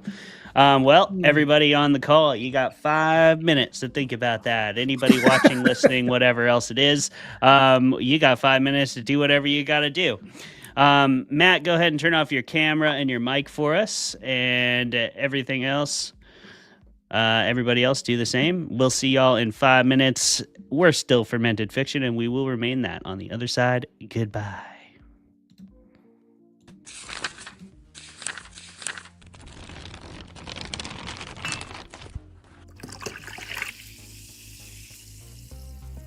Hello, Fermented folks. Welcome to another episode of Fermented Fiction, the first of our new season, and I believe it's season 4. The show where we drink beer and argue with each other and bring on really awesome creative guests. If you'll permit me to go a little bit outside the box. Once upon a time, apparently, people used to sniff mummy remains, powdered mummy remains like cocaine. So I think 3 lines of powdered mummy remains, if you can get to that as well. Yeah, that'll get you right to really enjoy the movie, Dave told us all about making a mead, and I talk shit about Tom Bombadil, as I am wont to do whenever people bring up Lord of the Rings. You would. You should. And then that's everybody exactly what he made. Chill about Tom Bombadil, or I'll get unreasonably upset. So, in your assessment, what did you think of the everyone kind of paired off, or at least a number of people did, romantically? How'd you feel about that? Did that seem really forced and dumb to you, or? Tom Bombadil is a merry old fellow with his bright blue jacket and his boots are yellow. Right? It's our yellow. Right. Imagine discovering mummy remains and oh my God, these ancient figures. Dude, what if we crushed this and snorted it, yo? I bet we'd get fucked up. Let's talk for a moment about the fucking all-star cast. in this movie. We have Ewan McGregor slaughtering it the entire time. Main character energy, top to bottom. You can't argue with it. Women want him, men want him. Everybody wants Ewan McGregor. Okay? If you don't agree with that, you're lying to yourself. Apparently she had a backstory, but they cut it because she's like very like hard-nosed at the beginning. And then like, I will say another pro of this movie is like their chemistry is hot. And like, I feel like if they didn't have that chemistry, I would have been like, ugh. Because she says at one point, she's like, oh, it's the apocalypse. What are we going to do? Like, fuck. And he's like, and then later when they like are like kissing, if they didn't have chemistry and if it was like two lesser actors, I think it would have been like an eye roll, like felt cheesy, but like you feel their bond. The Langoliers themselves were originally going to be portrayed by puppets. And I think maybe they should have. Maybe they should have. Dude, that's amazing. There's no maybe about that. And I wish that I could say that there was something greater happening here than the war diary of a broken man living as sort of this White Tower academic with all of his friends sitting inside the Eagle and Child drinking beer and pretending like, you know, Magic Lion Jesus isn't really silly. Because, I mean, it is. If we can just all be very honest with each other. The Lord's work out there. Good job. I like to think that I am. Most people aren't big enough, but I am. I'm willing to step up. You know? Yeah. Dedicate that yeah, time. settle You're willing to dedicate that time. The time, the money, all of it. That was so painful. It's one of those painful things. Oh, that I've was done in my so life. good. That was so good. We've never been so savagely attacked by any author on their show. It's incredible. Look at that. Look at that. Look See at that? those words on the screen there. Those words. Do it. Like the comment. Like it. Subscribe. Comment. Yeah, comment about your deep thinkers, your shallow action, whatever. Yeah. They're not just words. They're suggestions. Because I don't know shit, man. And I have the power to remove them. Just like boom from the Matrix.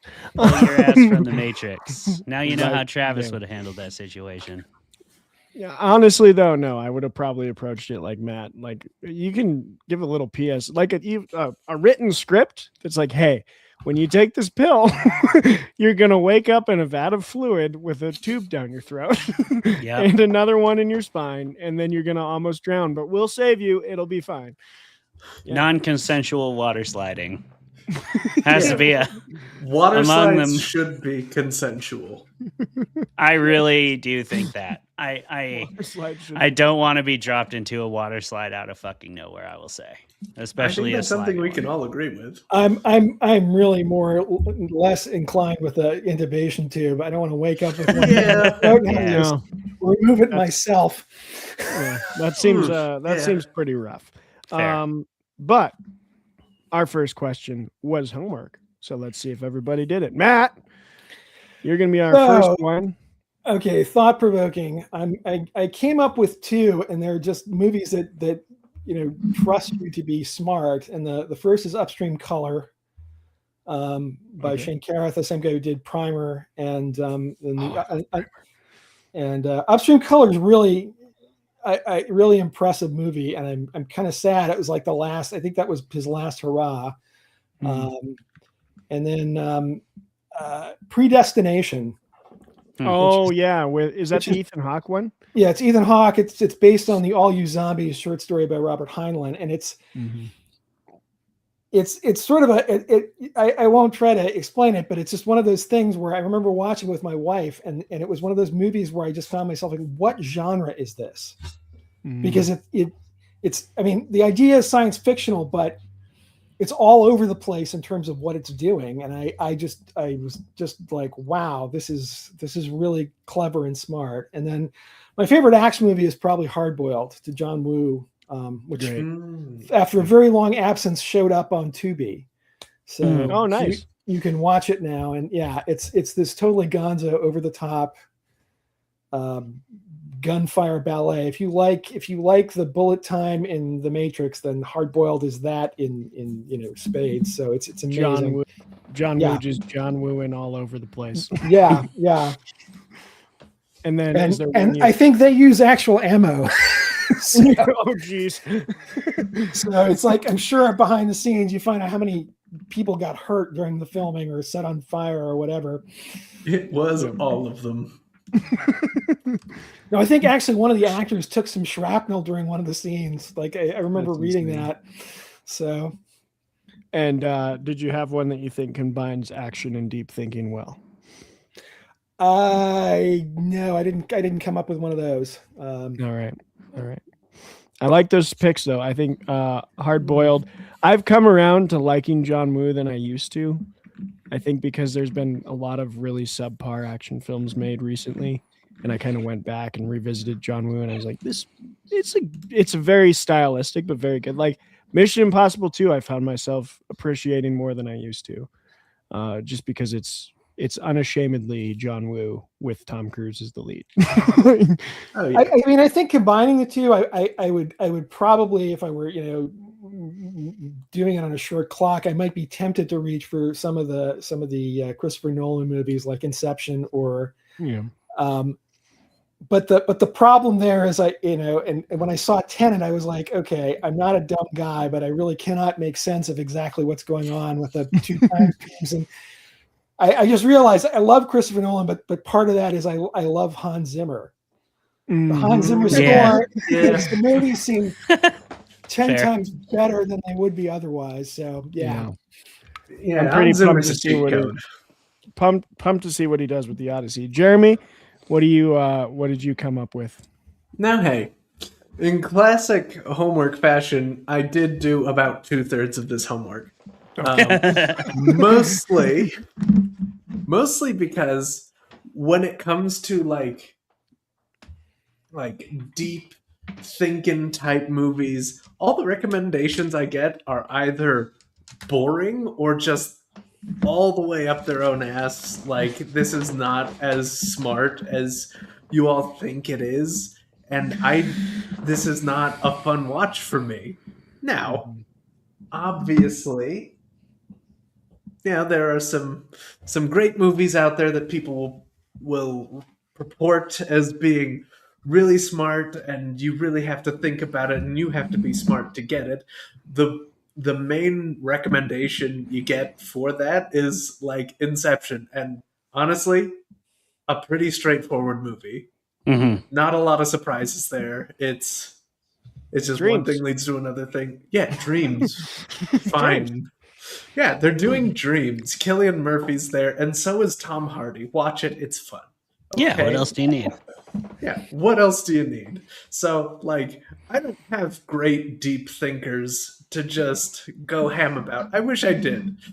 I wish I could be that snotty dude saying oh, well, if you didn't like it, you simply didn't understand. But I would like nothing more than to be that guy. I'm not.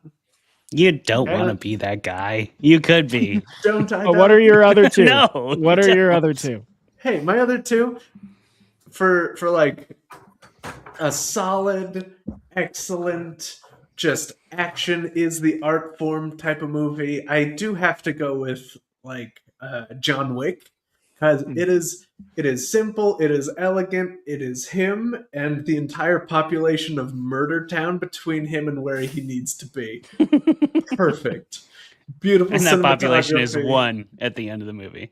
Yep. It is one. The one that's the one he does want to murder. You gotta put in the work to get there. Okay? You do. And he does. Yeah. And I think the perfect combination of action and, things to think about, philosophical points, emotional depth, is, of course, the movie Speed Racer, which I have tastefully not brought up until now. Matt, I literally want to ask this question just by itself of what do you think of Speed Racer, but we'll get to that later. So my homework answer for action movies, I will harken back. Hark! To quote The Lighthouse. I will harken back to my youth a couple of the more action-heavy movies that I still love to this day and will love forever. The Mummy with Brendan Fraser, because that movie fucking slaps and bangs and does any other iteration of that idiom that you want to use. It's just a great fucking movie. It's got action all the way through. It's a classic adventure story, and it's better than Indiana Jones, and I'll stand and die on the hill. That I don't know. And The Ghost in the Darkness is a favorite action film of mine. A classic, like, historical fiction / kind of adventure horror film based on a true story. If you've never seen Ghost in the Darkness, that's a really fun movie. Yeah, exactly. I admit it is something of a white savior movie for sure. So if that bothers you, don't watch it. But, you know, it was made in the late 90s, so that could scarcely be helped. What's that? Also based on a true story. Like, yeah, he had a lot of help, but that guy did do a lot of stuff. He did. Yes. The based on is just, I think, a pretty key factor to all that. But yeah, the thoughtful movies that I really enjoy. I had a couple in my mind, and they have since slipped my mind. The one at the yes, ironically. One, though, that has stayed in my mind. I do think The Assassination of Jesse James is a pretty thoughtful movie. Yeah. And I fucking love that movie. It's one of my favorite movies of all time. I also really liked that it's a relatively contemporary horror film, but it's called Presence. There was a lot of stuff in that I found quite thought-provoking. It's a ghost story told from the perspective of the ghost. In terms of being a thoughtful movie, it shoots itself a little bit in the foot at the end because the end reveal is a bit like basic, but I still think that a movie can be really thought-provoking to a willing viewer who's willing to like take the content and interpret it through their own lens. If that content is presented in a really intentional, thoughtful manner, and I do think Presence is a good example of that. Like maybe the surface level plot is relatively basic, but I think there's a lot of stuff going on underneath, and I think that stuff is intentional and therefore very thoughtful. And I consume a lot of contemporary stuff. I am of the mind that contemporary stuff is just as valuable as classic stuff. And so a really great combination, and I've talked about this film on the show very often ever since I've saw it. I am just a huge fan of this movie. But No Other Choice by Park Chan-wook is fucking awesome. And everyone should watch it. But it's a great example of action and thoughtfulness being kind of combined to get across. And I think it's a perfect example that is like the antithesis of our beef with The Matrix, which is that it's not as deep as it thinks it is. This movie, No Other Choice, very much is deeper than it pretends it thinks it is. Like it knows exactly what it's trying to say. It says it through a story, and you can look as deeply into that story as you want, but like it doesn't feel like it has a pretension. It feels like it takes the work seriously and not itself seriously, which is always my favorite thing in any film, book, or whatever else I'm consuming artistically speaking. So that is my favorite like contemporary combination of the two. I think there's other good ones. I am also a Shutter Island fan. I think that movie's really fun, though I think it's pretty pretentious and thinks it's smarter than it is. But it's a good combination of thoughtfulness and action. And then finally, I would say I think Cabin in the Woods does this, but that might be my bias. I think you can be really, and I think that kind of falls in the same category I was just describing with No Other Choice, though No Other Choice is a much smarter movie than Cabin in the Woods. And Wook is a better filmmaker than Joss Whedon, but the same principle applies. Whereas I think they both Joss Whedon knew the story he was telling. He told it to the level he wanted to tell it, but he told it in a way that, like, if you want to look deeper into those ideas and the sources of the terror, like I've talked so much everywhere and on this show about how that opening scene where they're doing water cooler gossip, but then we realize later they're going to end the fucking world later in the movie. That's actually more terrifying than the zombies, because it's like, what's really scary about that is like, yeah, these kind of people do run the world, and their real concerns are going to be their fucking cabinets and shit, not like what they do at their office. So, you know, I think that kind of stuff, it's as thoughtful as you want it to be when the movie is made with that intentionality, but I don't need to ramble anymore. That was good. I like it. I have quick 3. Deep thinking movie, real quick. I do think, like, I want to reclaim that phrase, because I do think it gets associated with the, like, you don't understand crowd. Sorry for my dog in the background, but I don't think that's really what I think of with deep thinking movies. Like, it's anything that makes you go contemplative, really wrestle with the ideas that the movie's presenting, and does so in as non-pretentious of a way as possible. With that in mind, recent one that I really loved called Sentimental Value, about the relationship between a father and a daughter, and how, like, grief is affected in there, and like what divorce can do. It's a really, really, really thought-provoking and well-performed film. Stellan Skarsgård knocks it out of the park, as well as the actress who's the co-lead. And I feel bad that I forgot her name, but it's a very Dutch name, and I always forget it. Favorite Shallow movie, action film, is The First Raid. The Raid. Oh yeah. Not the Raid 2, because the Raid slaps. 2, I think the Raid 2 slaps even harder, but the Raid 2 is a deeper movie. It's like it's a gangster film. But The First Raid is literally just man in tower kills tower.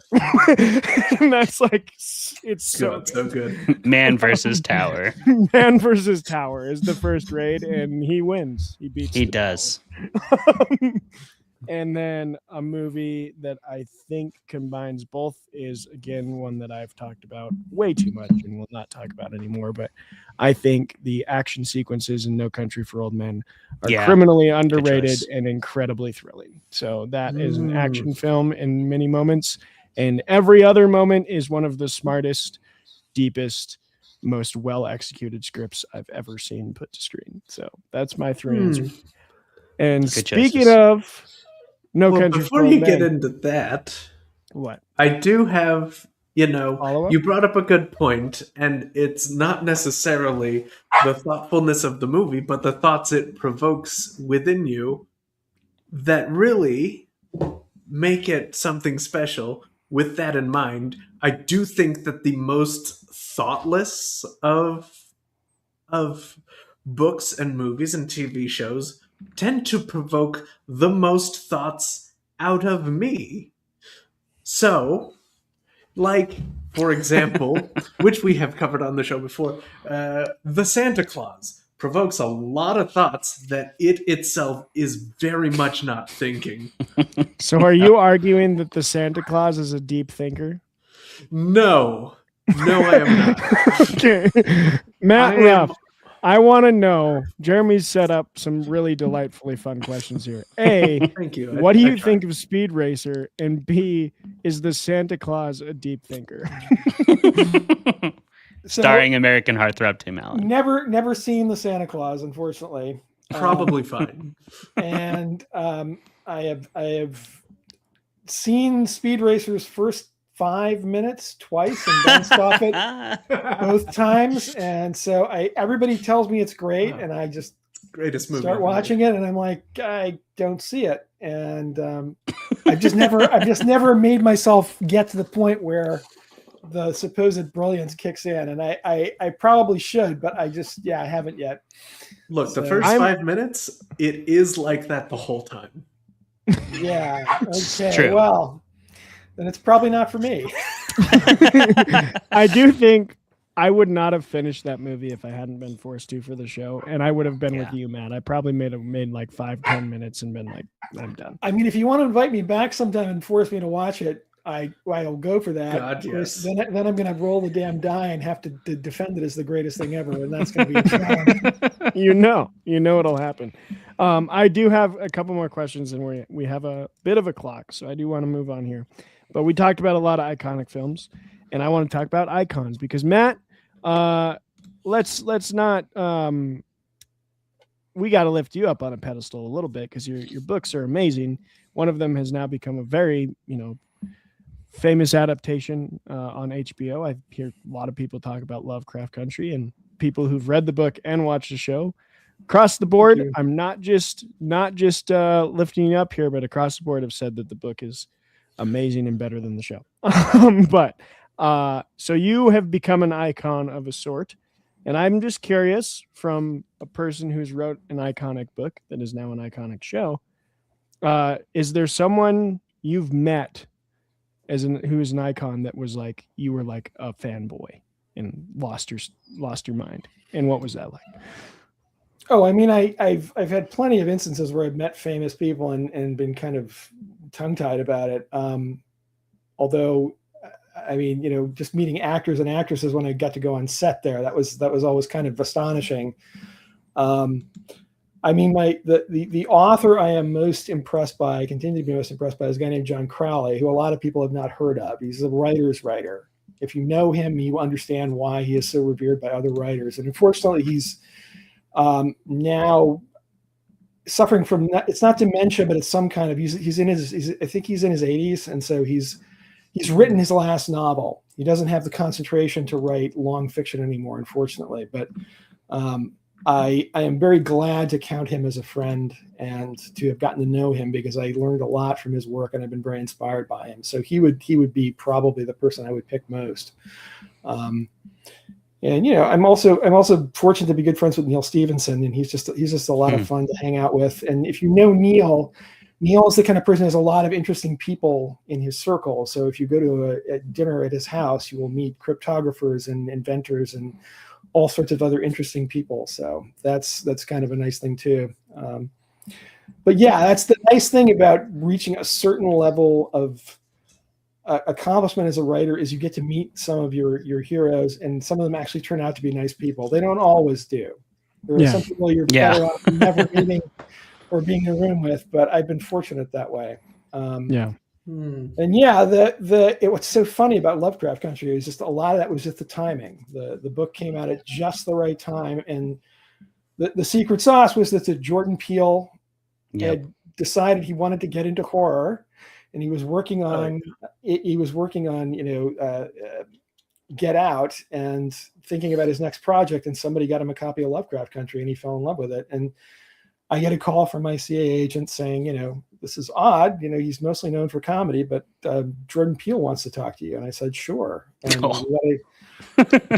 we had this really great phone conversation where it was clear we were talking about the same story and loving it for the same reason, and had the same great ideas about it. And by the time I got off the phone, I was really stoked. Also in that phone call was Misha Green, who ended up being the showrunner for the HBO series. And wow, I was actually more impressed by her initially because I'd seen Underground, the other series she had done, and it was sort of, which is basically The Great Escape set on a slave plantation. So what was great about that was that the biggest problem with Lovecraft Country was going to be, how do you pitch basically the X-Files in the era of Jim Crow? It was like, there's a million reasons why a TV executive would be afraid of that. And Misha had figured out how to pitch something like that and not have them run screaming from the room. So between the two of them, I'm like, wow, this sounds like this could actually go somewhere. And then of course, Get Out, I see the trailer for the first trailer for Get Out a few weeks after the phone conversation, and immediately I'm like, oh, okay. Now I understand why he wants to do Lovecraft Country, and this is going to be, it was obvious that Get Out was going to be really successful just from the trailer. And I'm like, okay, much like the Wachowskis, he's going to get a golden ticket and get to do whatever he wants next. And I just happened to be in line and got that golden ticket, and that's what happened. So Get Out came out, was really successful, and Jordan was like, well, what I'd like to do next is this. And next thing we know, HBO goes, normally they would order a pilot, see if they like it, and then decide whether to make a series. And In this case, they were like, "No, we'll just give you the series, do 10 episodes." And that's awesome.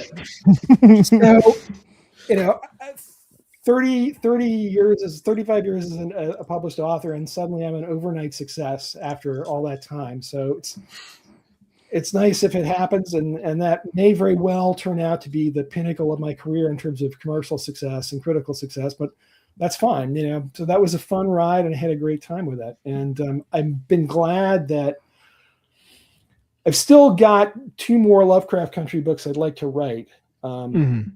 Like, this is the first time I ever wrote a sequel, but I had more I wanted to say with the characters, and so I figured out the first book is set in 1954, and I figure if I carry it forward to 1963 when the Civil Rights Act is passed, that kind of fits very well with the story I'm telling. So I've written 1 sequel, and I've got 2 more I want to write, and the trick will just be, again, are people still going to read books anymore? And without having an HBO series to act as advertising, it's a lot harder to sell things now.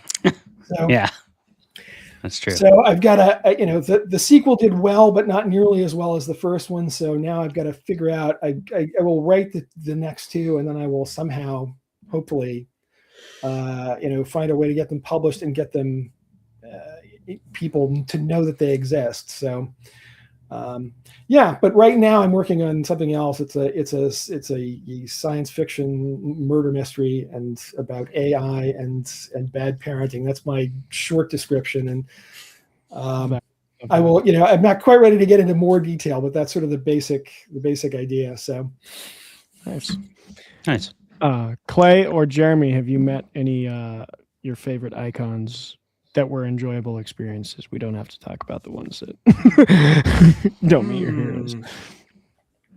Well, when it comes to meeting famous people, basically the only experience I do have is when I went to a concert. It was All American Rejects, where the opening act was 𝘓𝘓. I did get to meet both bands, but when I met 𝘓𝘓, my fly was down. Nice. And they did let me know. That was very kind of them. That's very kind of 𝘓𝘓. Good on them. It was very nice of them. So there's that. I don't know if that answers your question. I can't imagine meeting like a famous person and their first thing is like, "Hey, you're." They're like, "Hey, you gotta like, thank you. That could have been weird. Glad it wasn't." Yeah. Mm-hmm. They didn't make it weird. Was yours weird? If I ever approached a personal hero with my fly down, they did not do me the courtesy of informing me. But yeah, I am pretty in the industry, so I've met plenty of people that I've admired, Matt Ruff included, huge Lovecraft Country fan, and many other people who have been on this show.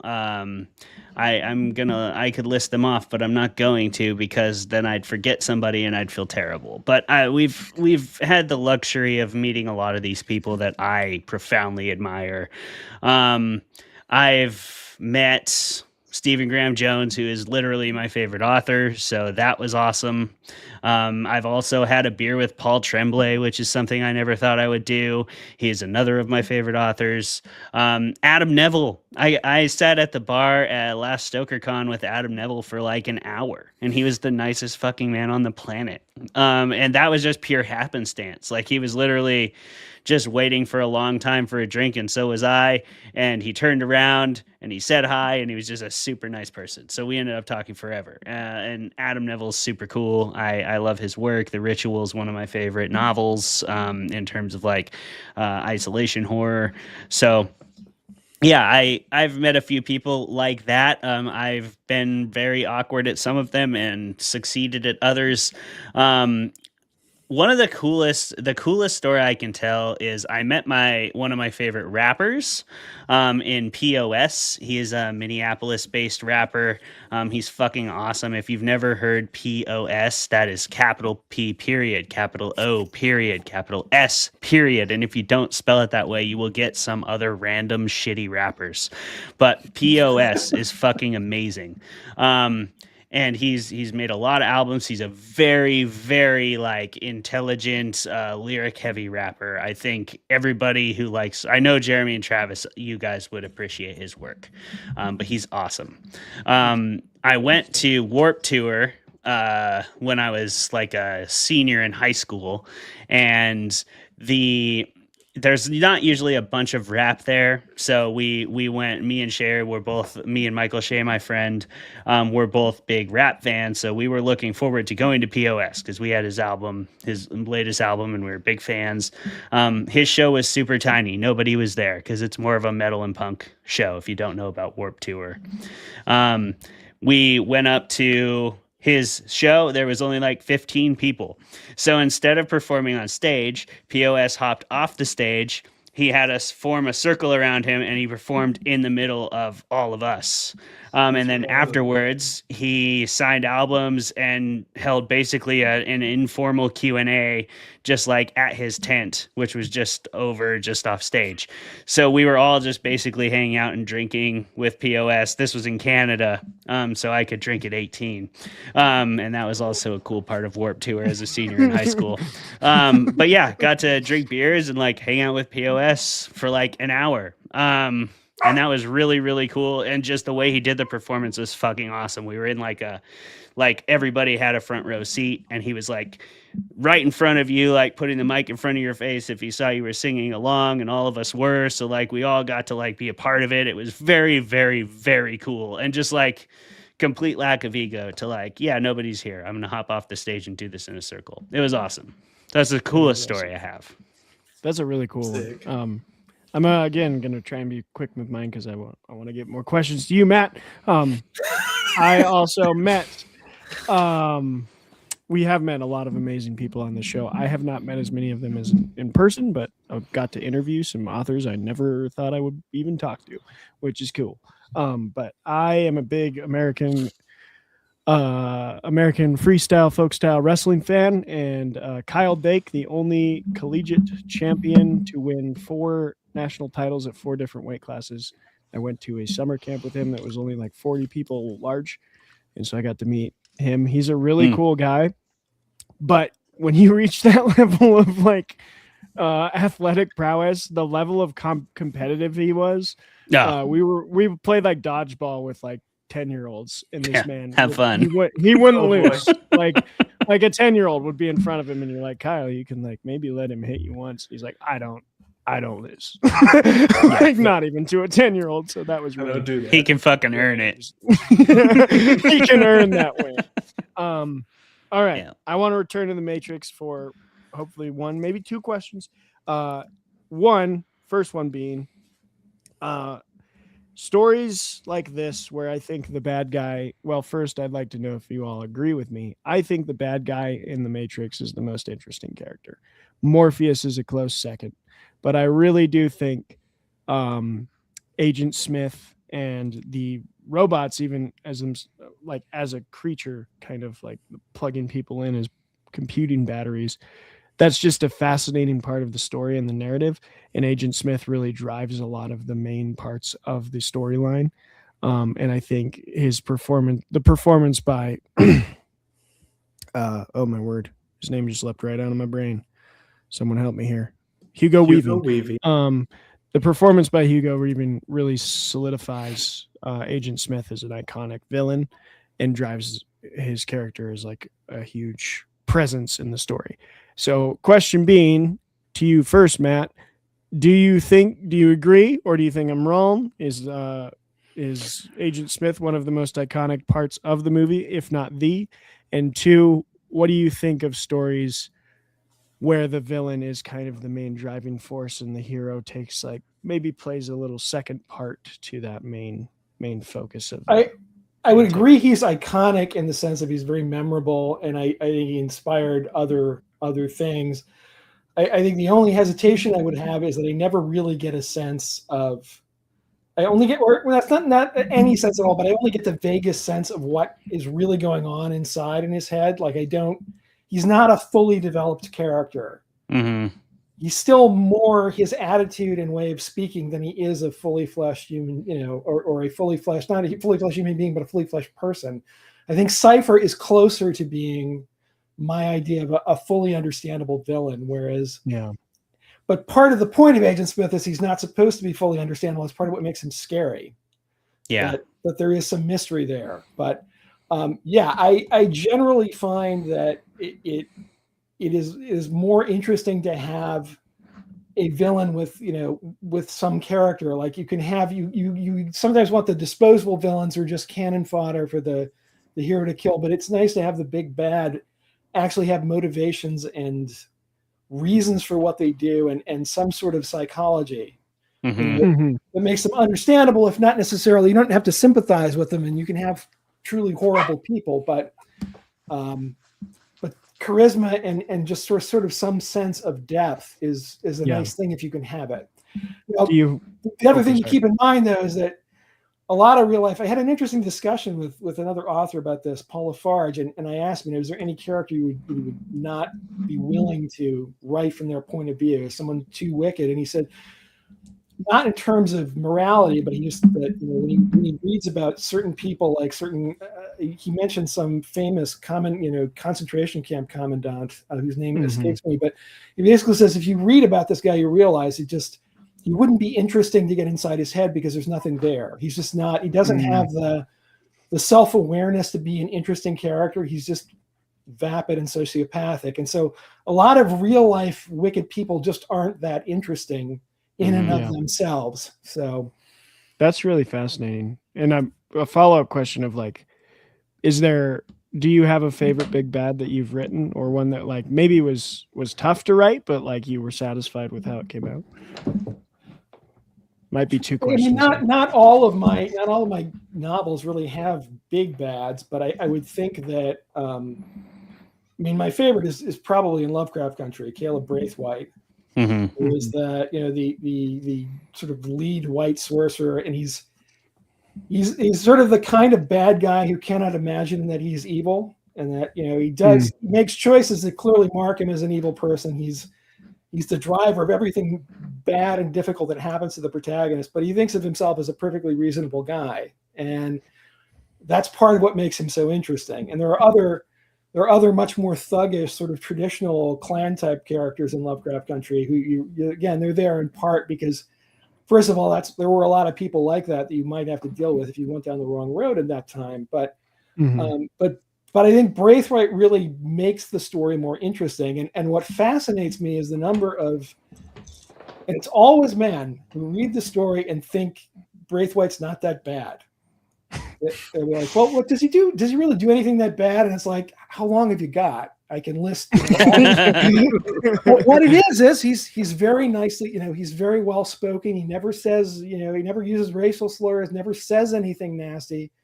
So he's polite and charismatic, and people mistake that for virtue in some way, which fascinates me. And that's sort of like, even though I know that like I was writing the character that way in expectation of that, it's just very weird to see that work. Yeah, that makes sense. Readers who are just like, well, really, what's so terrible? Well, he's kind of sociopathic, really. It's interesting. So he's probably my favorite of the villains I've written. I mean, although you could also make a case for Jane Charlotte, the protagonist, the sort of an anti-hero, the protagonist of Bad Monkeys, whose superpower is being able to tell you the most horrible things about herself in a way that makes you like her. Yeah. In some ways, she was an early study for Braithwaite, because it was just like, she'll tell you these horrible things she does. She kills people. She does this. She does that. And instead of recoiling the way you should, you kind of lean in and you're like, oh, really? And then what did you do? And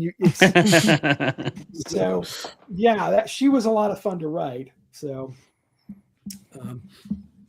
I love that.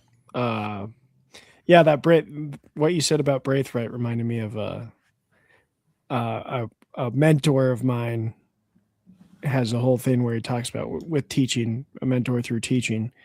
One of his big things is like, being not bad isn't the same thing as being good.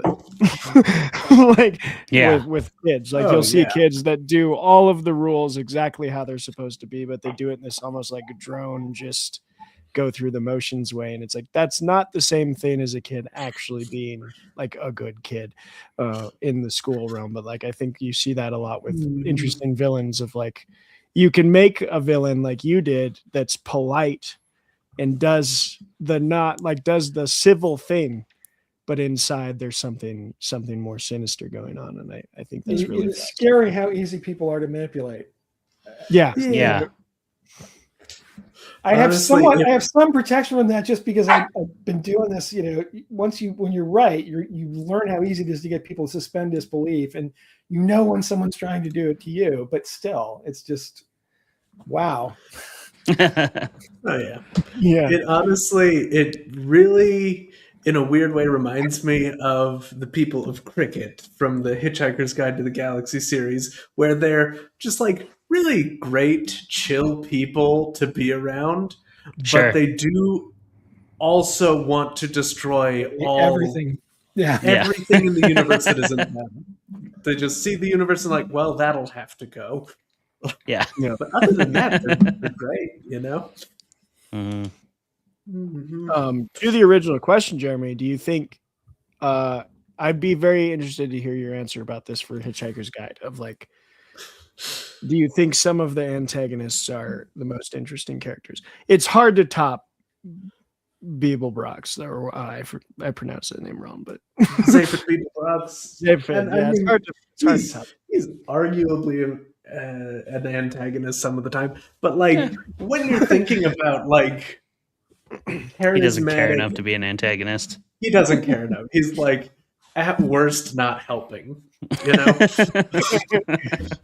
But like when you think about something like somebody like Agent Smith, and I feel like in a lot of fiction and works like that, you either get a protagonist who is like physically imposing and dangerous, or they're charismatic and like interesting to think about. And I find it endlessly fascinating that Agent Smith is very much both.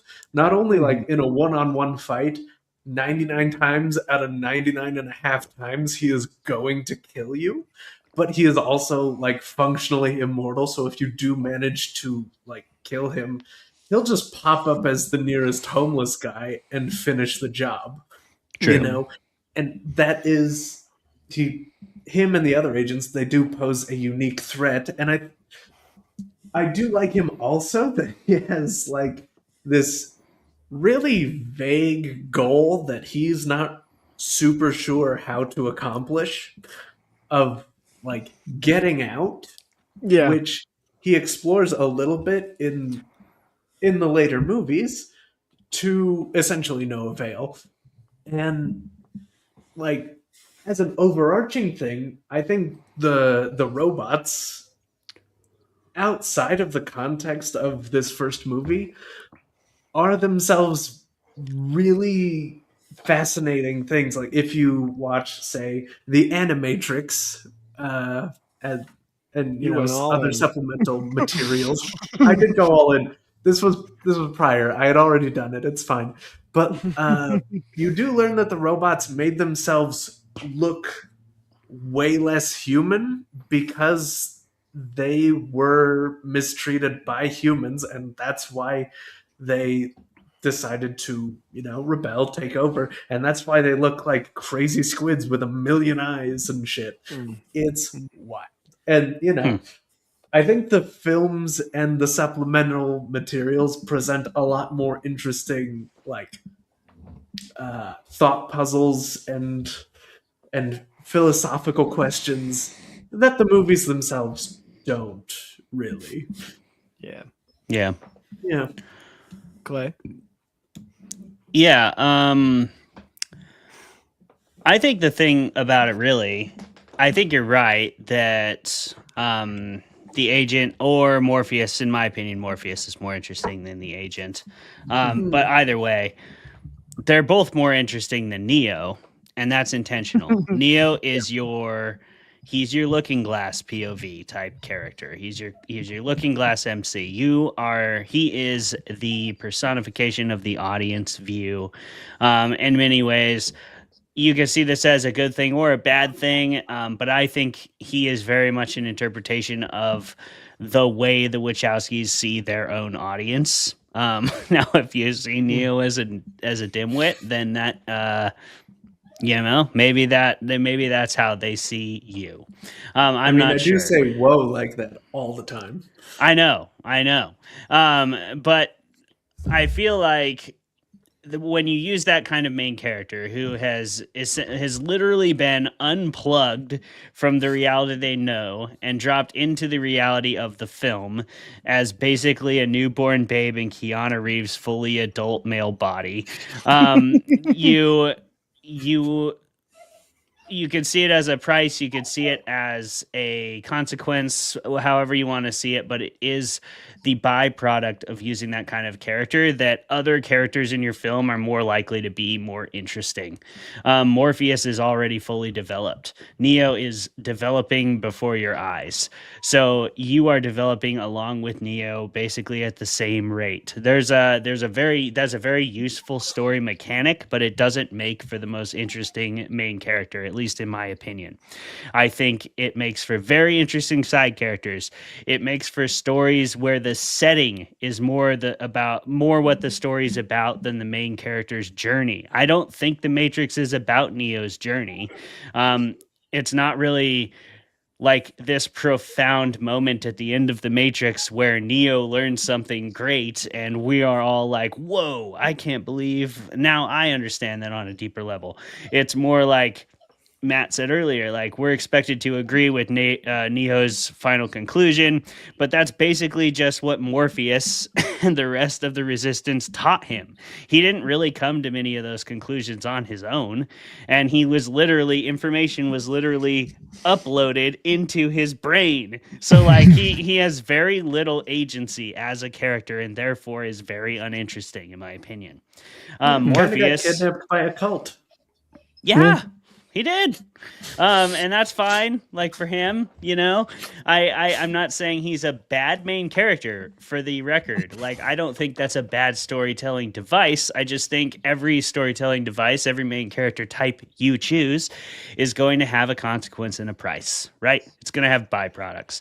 And the byproduct of choosing that looking glass POV is that you are going to make your main character less interesting than some of your side characters and the setting and the villain in a lot of those cases. I don't know if you guys agree, Matt. I don't know what you think about that, but that's really what I think is at the heart of your question there, Travis. I do think it's a great question. That's just what I think is at the heart of it personally. I think Matt too. I agree with you that I underestimate how good of a character Cypher is in this story. Cypher is a great character. Very interesting character. Pretty much everyone's more interesting than Neo. The chosen one.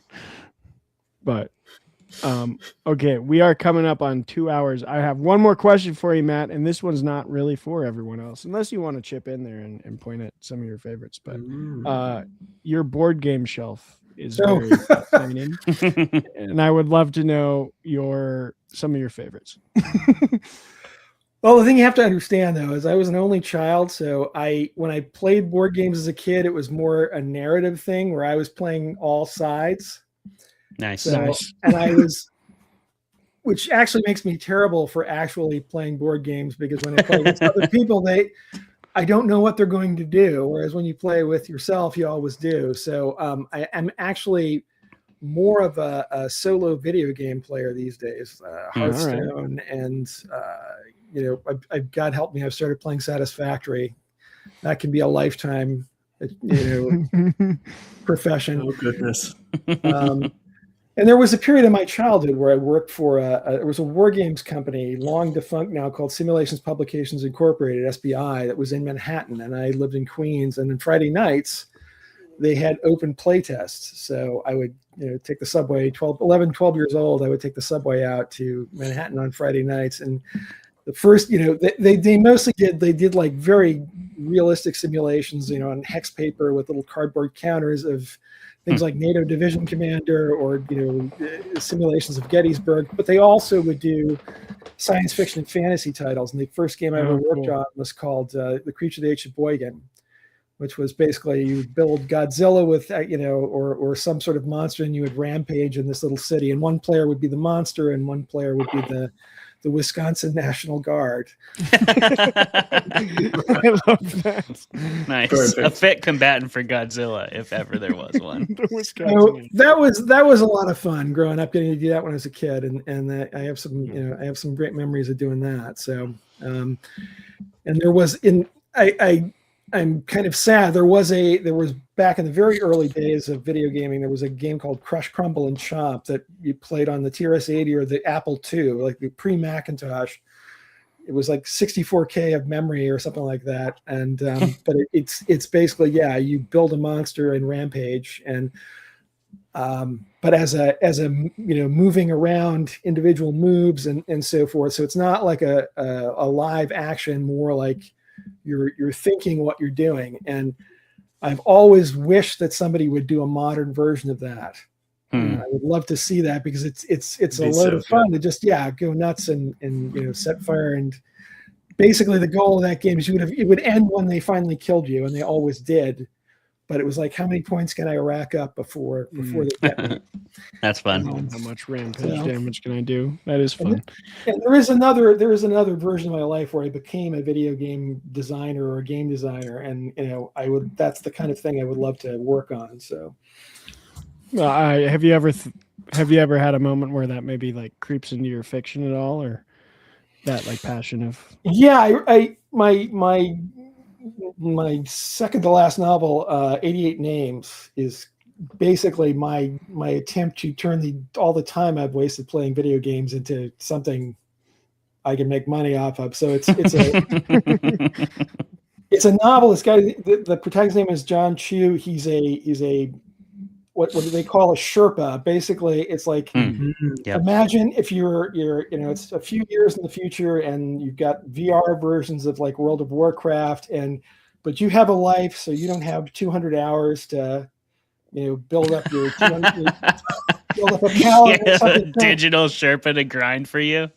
So you hire the Sherpa, and he provides you with a fully formed character and people to come with you, and you go in and you go to the dungeon. He tells you what to do. And so anyway, he gets hired by this guy who prefers to remain pseudonymous, but he begins to suspect that his new client is actually Kim Jong-un. And the conceit in 88 Names is basically that all of the first 2/3 of the novel take place entirely in virtual reality. So everyone that John Chu interacts with, including his coworkers and his friends, are people even his ex-girlfriend, are people he's never met in real life.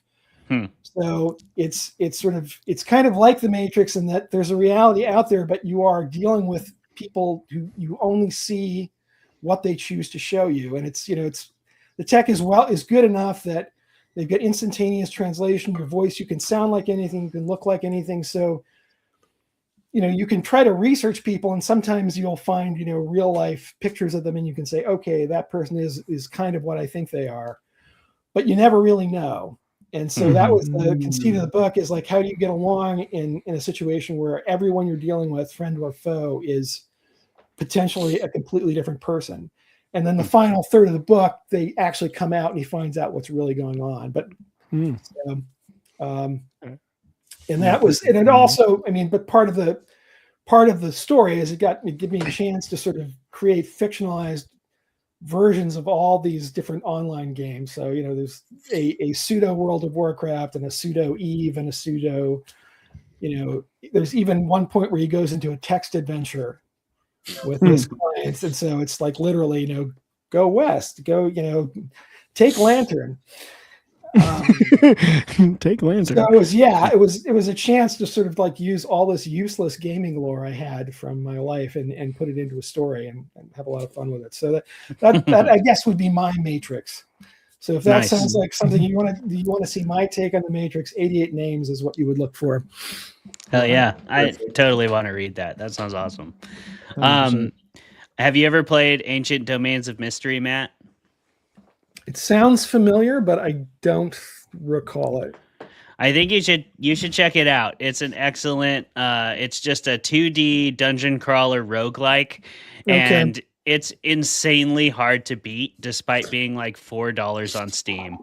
It took me like 3 years to beat that game, and it's just a classic. Like it's basically one-player D&D, but it's a true roguelike. So when your character dies, for the audience who may not know this, roguelike means if your character dies, it dies, and you have to start over the game. I have it. I bought it on sale. You have it already? Yeah, yes. I have it already. It's one of those. It's one of those games. I'm blanking on the name now. There, Dungeons of Dreadmore. Mm-hmm. Have you ever played that one? That is the sort of this. It is another roguelike, exactly, and it's just super goofy though. It's got you know, you pick a bunch of different characteristics like, you know, Viking wizardry, or, you know, or there's one where you can be like Indiana Jones, or, you know, and so you pick like 7 different traits and build this really complex character, and then this sort of determines what your powers will be as you go further down the dungeon. So yeah, I love those games too. I really wish they would come out with one that had the really polished graphics, because they're all the kind of pixel art, because the people who do these are not, I'd love to know what a big studio version of that would look like. I think there would actually be a market for that. Oh, there would for sure. Well, definitely, Matt. Please do play 𝘓𝘗. It's one of the greatest games I've ever played. It's fucking amazing. And when you're gonna create, go ahead and wait till July 2nd. Okay, just mark this if you intend to play 𝘓𝘗 at all. Mark July 2nd in your calendar, because if you create a character on July 2nd, it will be granted one of the most powerful intrinsic traits in the game, which is Fate Smiles, and that just gives you a lucky ability. Like, you are more lucky, you find more gold, you find better artifacts and things like that, because July 2nd is the creator of the game's birthday, so it's Creator's Day. And if you create a character on July 2nd, it's born with Fate Smiles, which is a great. Also, if you play 𝘓𝘗, I'll give you another pro tip: don't ever kill a cat. Kill every cat. Thomas Biskup apparently loves cats, and if you kill a cat, eventually you will meet the cat lord. It's inevitable that you meet the cat lord in the game, and it's really hard to not kill a cat, because tigers and lions and mountain lions attack you throughout the game. But like, if you manage to meet the cat lord and not have killed a single cat, like by very late in the game, he gives you a very powerful ring that helps you win the game. So it's really fun. It's goofy as fuck, and there's all kinds of crazy shit, but it's an awesome game too. Like, you have to eat or you die. If you are over encumbered, you die. Like, it is really easy to die and stupidly hard. Like, when the first time I played it, I died really early so many times, I had no idea how far I had to go. But yeah, highly recommend. That's my answer to your question, Travis. 𝘓𝘗, Ancient Domains of Mystery. Is fucking awesome. Yeah, I said if you want to jump in there with a favorite video game, board game, you know, go ahead. Oh yeah, Jeremy, are you going to jump in there with one? I think I will, and I will. Look, I will sort of table the discussion of Avatar Legends, which I haven't got a chance to play yet, because I need a group of people to play that with. Yeah. So, you know, we should play it on the show. Yes, we should. I agree. Dice, it's great. I assume. I actually have no idea. But I will say, Merchants and Marauders is probably the most fun I've ever had playing a board game that takes like 30 minutes to fully set up. Sure. It's love that. Incredible. And, you know, it's pirates, it's boats, it's weather, it's complex political things, and if you're me, it's dying and being reborn as an even more badass pirate every single time. So if that's your jam, and you don't mind the full 30 minutes it takes to set up and the full 30 minutes it takes to put everything away, come on. That's for you. Let's go. Get in there. You know what's for us? Go. No. You know what's for us? What's for us is arbitrary rating systems. Yeah, it is. It's what we do here on this show. They mean nothing. And our rating system, Matt, and any new listeners, is what kind and how many substances of your choice does it take to fully enjoy The Matrix to the max? And we've had some varying answers. I'm going to not start this time, because I just jumped us right into this rating system. Jeremy, hey, what do you think? I think the what kind is fully up to you. The Matrix, of course, is about, freedom, ultimate freedom. So you pick the substance, uppers, downers, or sideways, whatever floats your boat. And you'll want to have enough of that you yourself feel like the chosen one, and that you're ready to, after watching several kung fu videos, become kung fu super Jesus and bring freedom to the world around you. The number is, of course, going to vary. I would say you'll want one for, you'll want to pound 3 before the opening credits roll, just to get you started, right? Yeah. Then, obviously, anytime it seems like somebody is referencing something but they're not telling you what it is, you'll want another one. Okay, so I haven't done the math. I think it comes out to like 39 to 56 things, depending on how much philosophy you've studied in your life. So, gotcha. Do with that what you will. Yeah. Right? Yeah. All right. My answer is simple. Go out and get yourself a pre-roll joint if you like weed. If not, get yourself whatever equivalent will get you to like high. We're talking about the stoner at the party who thinks they've unlocked the universe's secrets. There's a meme I enjoy. It has a joint and it shows like this portion of the joint. It's like, man, nature's beautiful. And then the tiny little last segment of the joint, it says the raccoons work for the CIA.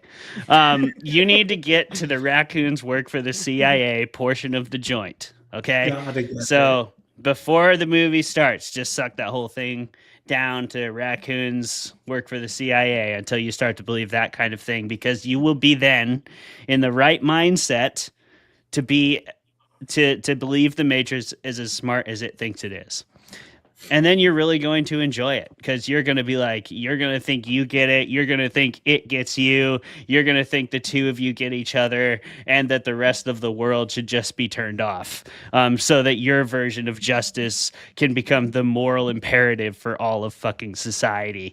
And you're going to have to be pretty high to believe something as stupid as that. Now, just if you want to play on legendary mode, when Neo gets unplugged and goes on an involuntary water slide, go ahead and just shotgun a beer. And I recommend additional beer is the legendary mode? Yes, but that's because you're going to be shotgunning a hypernova by Ecliptic Brewing, which is 9.3% and comes exclusively in 16-ounce cans. So yeah, shotgun specifically a Hypernova triple IPA by Ecliptic Brewing, because it was delicious, and I'm a little buzzed. IPA. Well, it is very hard to shotgun. Do you want to take the red pill or the blue pill? Fucking, that's your choices. Take both. End up purple. Yeah, there we go. I will say you need to, in my estimation of this movie, which again, I did enjoy it.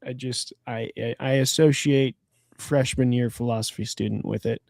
And that's what you need to do. If you went to college and maybe you went to a party in college, whatever you did at that party your freshman year, that's what you need to do for this movie. So for me, it's a 24 pack of Twisted Tea. My gut's going to hurt the next day, but Nice.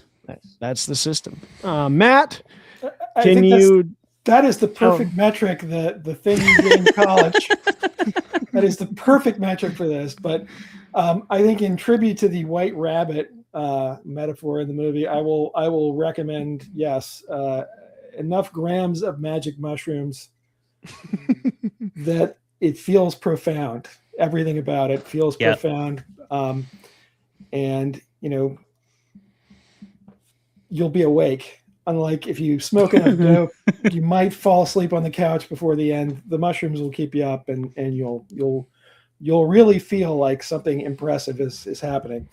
So that bullet dodge is going to take a whole new meaning.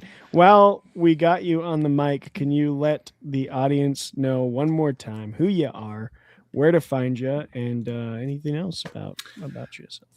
So, author Matt Ruff, you can find me. I'm on my website, www.bymattruff. That's BY as in a byline. And the reason it's that is because I didn't listen to my mother-in-law when she said getmattruff.com, because I said, how many other people could there be with that name? I don't need to hurry. And of course, in fact, there is a I think he's a Christian broadcaster who lives in Tennessee named Matt Ruff. He got mattruff.com, and sometimes he sends me email that is clearly meant for me. So he's a very nice guy, but he got there first. So I did the by Matt Ruff. And you can read all about my novels, what I've written and what I'm working on. And I'm sorry if I mentioned what I'm working on twice. I did the deja vu thing without meaning to, but I've sort of been eating and breathing it for the last 6 months, and I got a few more months to go. So I'm really happy and enjoying it, and looking forward to being able to talk in more detail about it with people once it's done. So, all right. We're looking forward to that too, Matt. Thank you so much for coming on the show today and lending us your wisdom and your experience and your take on The Matrix. Thank you, Travis and Jeremy, for being the usual stooges with me here on Fermented Fiction. Thank you, Fermented folks, for tuning in and listening to us drunkenly babble about films and books and shows as we are wont to do every single week. We'll be back next week with another episode, as we always are. Please do like, comment, and subscribe. Go check out our Patreon. You can join our exclusive Discord, and you can help us make this show for money instead of for free. But if you don't do that, we'll still make it. You cannot stop us. We'll see you next week. Thanks again, Matt. It's been awesome having you on, man. Thanks very much. This is fun. It was a good time. Thank you, everybody. We'll see you next week. Goodbye. Bye. Later.